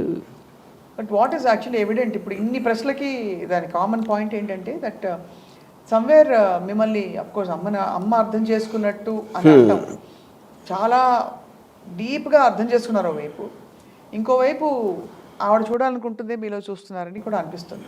It's right. సి నాకు ఇప్పుడు నా ఫిలాసఫీగా నేను మాట్లాడేది కానీ లేకపోతే నేను జీవించే విధానం కానీ ఆ అన్నిటి దాంట్లోంచి అమ్మకి ఎంతో కొంత కరేజు, ఎంతో కొంత అండర్స్టాండింగు, ఒక హ్యాపీగా ఉండాలి బతికినంత కాలం అనే ఒక స్ట్రెంగ్త్ నా నుంచి కొంచెం వచ్చి ఉంటుందని నా ఆశ. అదొక్కటి నేను చెప్పిన, నా నుంచి తనకు వచ్చి మళ్ళీ తన నుంచి నేను నేర్చుకున్నాను. పాయింట్ అది. కానీ మీ నుండి మొత్తం ఈ ఫిలాసఫీ అంతా మీ నుంచి వచ్చింది, ఇంకెక్కడి నుంచి వస్తుంది? నా నుంచి వచ్చాక మళ్ళీ ఏమీ తెలియనట్టు నేర్చుకున్నా తన దగ్గర. నువ్వే నేర్పించావు. ఎప్పుడైనా అంటే నిజంగా చెప్పాలి, ఇది ఫిలాసఫీ కాదు, ఇజంలు వద్దు, థియరీలు వద్దు. అమ్మ చెప్పండి, రాము గారు ఒంటరిగా ఉంటారు, ఏం తింటున్నాడు టైంకి, లేకపోతే సరే మీరు ఎంత భోజనం పంపించినా కూడా ఏమైపోతున్నాడు, ఏం చేస్తున్నాడు అనే ఆందోళన కలిగి ఉంటుంది కదా కొన్ని సందర్భాలు. అంటే తనను బట్టి నాకు కలగదు. అంటే చెప్పాను కదా మీ దగ్గర, బేల కాదు ఈ పిల్లడు, ఇష్టంతో ఉంటున్నాడు కదా. సో ఎప్పుడు అలా ఆందోళన కలగలేదు. నేను ఒంటరి అయిపోయాను ఇప్పుడు నా కొడుకు దగ్గర నాకు అని బాగా మిస్ అయిపోయిన సందర్భాలు ఉంటాయి? అస్సలు ఉండదు నాకు. అంటే మరి దగ్గరే పక్కనే ఉన్న మూలన్నీ ఏంటో ఒక్కదాన్నే ఉన్నానని అస్సలు అనిపించదు. So sometimes it feels sir that మీరు do you ever worry and wonder, మీరు ఇందాక చాలా క్యాజువల్గా చెప్పేశారు ఎవరు ముందు వెళ్ళిపోయినా కూడా రెండో వాళ్ళు చూడకూడదని. But do you ever worry and wonder అమ్మ ఆరోగ్యం గురించి? బికాజ్ నేను విన్నది అమ్మకి ఆరోగ్యం కొంచెం అటు ఇటు అయ్యి ఎక్కడైనా కాళ్ళలో నొప్పి వచ్చింది, ఇంకేదో వచ్చింది అని చెప్తే మీరు తట్టుకోలేరు, ప్రతి అరగంటకి రెస్ట్లెస్గా అడుగుతుంటారు. సి అది ఇప్పుడు ఇవన్నీ తీసేది ఓవర్ రుద్దింగ్ అంటే ఇది. So I will just do my best what I can to get the best possible treatment are expert. ఇలాంటి దాంట్లో నేను చేస్తాను. కానీ నేను అంటే నేను వచ్చేసి కూర్చుని అలా ఎప్పుడు చేయలేదు. ఇప్పుడు నేను నాకు బాగుండకపోతే ఎవరు రాని దగ్గర నేను, నాకు ఎప్పుడు ఒంట్లో బాగోకపోతే నాకు వచ్చి యా అంటే అది ఏమి రూలు గీలు కాదా, జస్ట్ హేట్ ఇట్ అంతే. స్వప్న చెప్పనా నీ దానికి ఆన్సర్. ఇప్పుడు ఫ్యామిలీ అమ్మ, తమ్ముడు, చెల్లెలు, కూతురు, భార్య ఎవరైనా వాళ్ళకి ఒక 15 రక్షణ చక్రాలు వేసేసాడు. ఇంకా వచ్చి చూడడం ఎందుకు, ప్రత్యేకంగా అవే రక్షణ చేస్తాయి. తనకి ఇష్టం ఉండదని మేము వెళ్ళాం. తను పలకరిస్తే కూడా బాగోలేదా అంటే కూడా ఇష్టం ఉండదు. తనకి ఇష్టం లేని పనులు చేయకూడదు అనుకుంటాం అందరు. నీ మనసులో ఏమో వాడు ఓర్పే వాడిని కాపాడు, తన ధర్మమే తను కాపాడుతుంది అలా అనుకుంటాను నేను. రామరాజ్యం, రామరాజ్యం అని పేరు పెట్టా. చూసారా సార్ రామరాజ్యంలో స్వజనులు బాగుంటారు. ఏమనిపిస్తుంది విన్నప్పుడు? ఏదో రకరకాల రాజ్యంలో సౌండ్స్ మైండ్ మీద లడ్డు పూటరే కదా, ఖుషి అయిపోతున్నారు. రామరాజ్యంలో స్వజనులు బాగుంటారు, ప్రజలు బాగుంటారు, తన పరివారం బాగుంటారు. దాంట్లో ఏమీ సందేహం లేదు. ఎస్. సో రామోయిజం గురించి మీ అభిప్రాయం చెప్పండి. చాలా అద్భుతం. అంతకంటే అది కూడా స్వప్న చేసిన మూల. అబ్బాయి నా గురించి కాదండి, నాకు ఇద్దరు సమానమే. నీ వల్ల ఇలా అయింది, ఆయన వల్ల అని అలా ఇద్దరు ఉండాలి. అంటే ఇంత గొప్ప ఫిలాసఫీ ఈ తరం ఒక కల్ట్ అంటే ఒక ఇజం అయిపోయింది. యంగ్స్టర్స్ అందరూ బాగా కనెక్ట్ అయిపోయిన కొన్ని ఫండమెంటల్స్. అవును. చూసినప్పుడు మీకేమనిపిస్తుంది? నా కొడుకులో ఇంత కాదు, నేను భీమవరం వెళ్తే 60 years 70 years లేడీస్ వచ్చి అమ్మా చాలా నచ్చిందమ్మా చాలా నచ్చింది. వాళ్ళు అసలు బయట ప్రపంచం అంటే ఏంటో తెలియదు, ఊరికే టీవీ చూస్తారు అంతే. వాళ్ళు వచ్చి చెప్తారు ఎంత బాగుందనమ్మా ఎంత బాగుందనమ్మా అనేసి ఓవా వచ్చేస్తుంటారు ముందుకి. పెళ్ళిళ్ళకి అది వెళ్తాం కదా.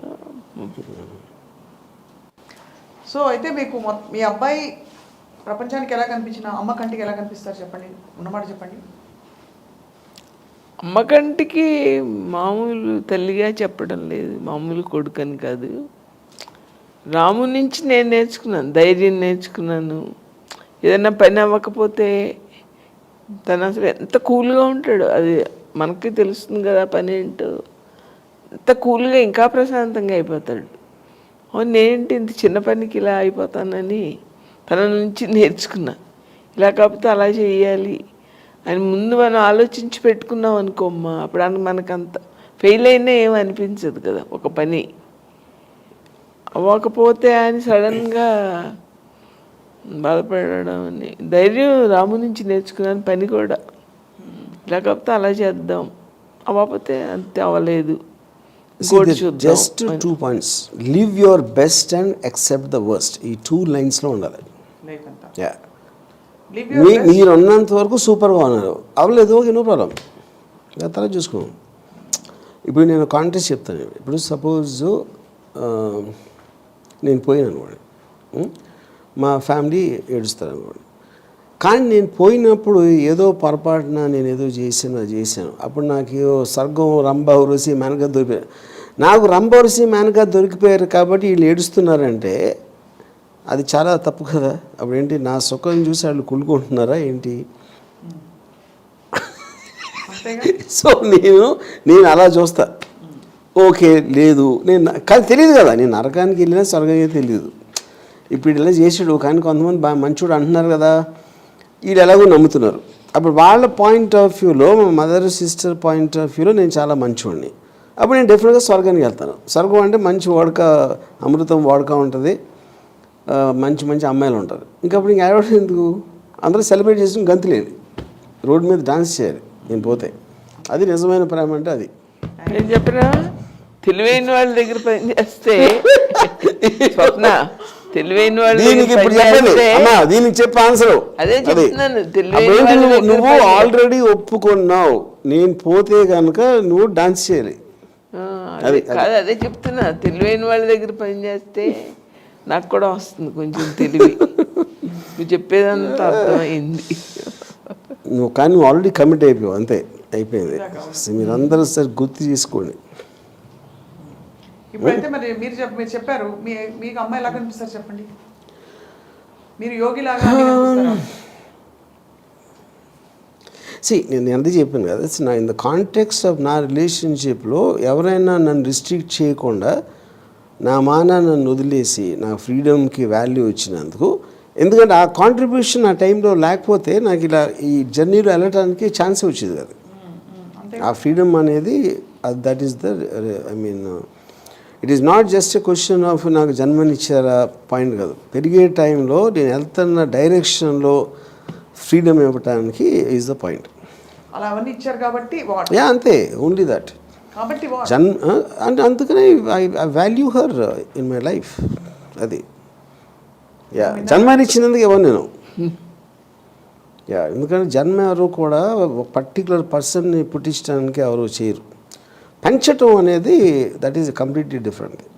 యా యా రాము గారికి ఇంకేమైనా అవార్డ్స్ రావాలి అలాంటి ఏమైనా కోరికలు ఉన్నాయా? పద్మశ్రీ, పద్మభూషణ్, భారతరత్న నేను ఇచ్చాను కదా, యోగి, సైంటిస్ట్ అవార్డులు చాలు. ఇంకే అలా ఎవరు ఇవ్వలేదు కదా ఇంతవరకు. ఇవ్వలే. పోనీ ఎవరైనా విన్నావా? ఇంకోటి నా గురించి తెలిసిన వాళ్ళు ఎవరికైనా సరే అవార్డ్స్ కాన్సెప్ట్లో వీడికి పద్మభూషణ్ కన్నా పద్మ అంటే ఎక్కువ ఇష్టం ఉండదని తెలుసు. అప్పుడు పద్మభూషణ్ ఎందుకు? అప్పుడు పద్మని అయితే అమ్మ ఇవ్వలేదు, అందుకని నన్నే ఎత్తుకుంటాను వదిలేస్తున్నాను. నన్ను గొలుసు ఇప్పేసినట్టు నేను ఒక పిచ్చుకోక అని వెళ్తా రోడ్డు మీదకి. పిచ్చికొక్కని వదిలేయాలనే సత్యం మా అమ్మకి తెలుసు. వర్మ గారు వారసులు ఎవరు? కవర్ రామా ఎందుకు ఇద్దరు ఉన్నారు కదా అమెరికాలో. పిల్లలు వేరు, అలా అలాంటి పేరు వారసులు, భావ వారసులు, దర్శక వారసులు, అది కూడా వాళ్ళే. అంతేనా? నిరంతర ఆద్యంత వీళ్ళిద్దరేనా? వాళ్ళిద్దరే. నాకు నాకు చాలా హ్యాపీగా ఉంది. అసలు తెలియదు. అంటే తనకేం తెలుస్తుంది నా హ్యాపీ, తనకి ముందు మనవరాలు పుట్టినప్పుడు తెలుస్తుంది. సో నాకెలా ఒక క్వశ్చన్ మర్చిపోయాం. రేవతి గారు, రామ్ గోపాల్ వర్మ గారి అనుబంధం ఎలా ఉంటుంది మీ కళ్ళలో? చాలా అద్భుతంగా ఉంటుంది. అది చాలా తెలియని పిల్ల, మంచి పిల్ల. ఇద్దరు ఒకళ్ళనొకళ్ళు బాగా అర్థం చేసుకుని చాలా ముచ్చటేస్తుంది. అయితే ఏవేవైతే మీరు సమాజానికి చేయొద్దని చెప్తారో ఆ తప్పులు మీరు ఆల్రెడీ చేశాను కాబట్టి కదా తెలిసింది. మళ్ళీ అంటూ జన్మ ఉంటే మీరు ఎలా పుడతారు? నిజం చెప్పండి. మళ్ళీ అంటూ జన్మ అంటే వైరస్గా పుట్టాలని నా కోరిక. వైరస్ కదా? వైరస్ హ్యాపీ అలా ఉంటుంది. అది వ్యాక్సిన్ వచ్చినప్పుడు కూడా తెలియదు దానికి. అంతే అంటారు.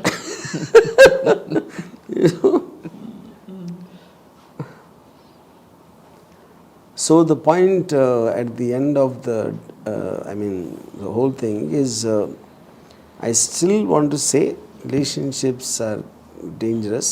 దానికి ఇచ్చిన దీనికన్నా వేరేది ఎక్కువ డ్యామేజ్ రావడానికి ఛాన్స్ ఉంటుంది. ఎంత ఎక్కువ దగ్గర అయితే అంత ఎక్కువ డ్యామేజ్ అవ్వడానికి ఛాన్స్ ఉంటుంది. అది మాత్రం నేను వదలను. సో ఇవన్నీ పెరిఫరీలో కమిట్ అయిపోయాం కాబట్టి ఇంతవరకు ఓకే. ఇప్పుడు నేను పేరెంట్స్ని పిల్లలు పుట్టించకూడదని చెప్తాను. ఎందుకు చెప్తాను అది? ఫస్ట్ ఆఫ్ ఆల్ వాళ్ళు ఒక ఏముంటుందని మీ మెడకి గుదిబండ్లు అవుతారు. వాళ్ళని పెంచి పెద్ద చేసి వాడు ఏం చేస్తాడో తెలీదు, ఏమవుతాడో తెలీదు. మళ్ళీ మిగతా లైఫ్ అంతా దాన్ని రిగ్రెట్ చేస్తూ ఉండాలి. ఆ ఛాన్స్ తీసుకోవటం అనేది మీనింగ్ లేదు.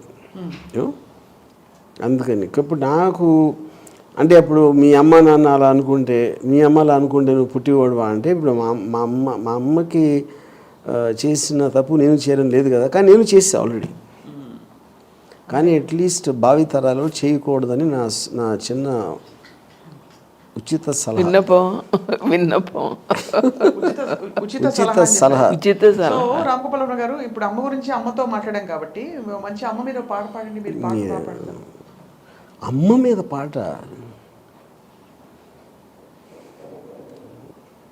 ఏ పాట వస్తే ఆ పాట పాడండి. అదే మేము అమ్మకు అన్వయించుకుంటాం. ఈ పాట వస్తున్నాను సార్. జస్ట్ ఈ జీవన తరంగాలలో ఆ దేవుని చదరంగా యోగి ఎంత అది మంచి మీరు సింగర్ అవ్వాల్సింది. యాక్చువల్లీ ఈ కోణం ఎవరు చూడలేదు. మీరు తప్పకుండా మళ్ళీ ఒక గొప్ప సింగర్గా పుట్టి అదే టైంలో మనకి గొప్ప గొప్ప సింగర్గా పుట్టడం ఎందుకు, ఇప్పుడే అయిపోయాడు కదా. ఇప్పుడు అయిపోవచ్చు. కానీ నేను న్యాచురల్గా నాకు వచ్చే పని చంపరా టన్ టన్ టన్ టన్ టన్ టన్ టన్ టన్ అది రక్త చరిత అది జీవన తరంగాలు లాంటి సినిమా పాట నేను లైఫ్లో పాడిన ఇప్పుడు. అది ఇవాళ మనసు నిండిపోయింది, బట్ చాలా ఎమోషనల్గా ఉంది నాకు కూడా. అంటే ఆ మాట అనేసరికి ఇందాక నుంచి ఎవరిని చూడకూడదని చెప్పారు కదా, అది ఎక్కడో కొంచెం అనిపించేలా ఉంది. అందుకని అది అర్థం అవ్వాలంటే తెలివి ఉండాలి. నాకు లేదంటారు ఇది మీకు అనిపిస్తే అలా అదే సెలబ్రేషన్ మ్యాన్. అంతే. Yeah that is but so if celebration then why what is there not to see? What is there not to see if it's a because I don't want that visual. I mean, I want okay, a thought. but if it's a celebration. No, cause celebration appudu you don't want a dark image, no. ఓహో, అది point అక్కడ. ఆ image మాత్రం డార్కే. Yeah I thought image రూపాన్ని నేను పోయినప్పుడు మా mother dance చేసేసింది అనుకోండి మ్యూజిక్ తోటి. ఎందుకు అరే మావాడికి రాంబాజీ మ్యాన్గా దొరికారు వచ్చు అంటే అప్పుడు అది నిజమైన కాంప్లిమెంట్ అది. అంతేకాని వాడి మనసు ఇది వాడు ఎమోషన్ ఉంది అది కాదు. అంతే అంటారు. యా అమ్మా మీరు ఒప్పుకుంటారా? అయిపోయింది కమిట్ ఇంకా వద్దు అంతే. ఇంక no more questions, just wrap up. Right sir, we are all actually thrilled ఇవాళ. అమ్మని మిమ్మల్ని సూర్యవతి గారు మీకు ధన్యవాదాలు ఇంత సమయం మాకు కేటాయించినందుకు. అండ్ రామ్ గోపాల్ వర్మ గారు, as always grateful to you sir for this time and for sharing something very very personal with all of us. నాకు ఏది పర్సనల్ కాదు, నాకు అన్ని పబ్లికే. అంటే మీరు స్పెషల్ అని చెప్తూ ఉంటే మీరు కాదంటున్నారు. Yeah thank you very much. ఇది ఇవాల్టి రామోయిజం plus. Thank you all for watching.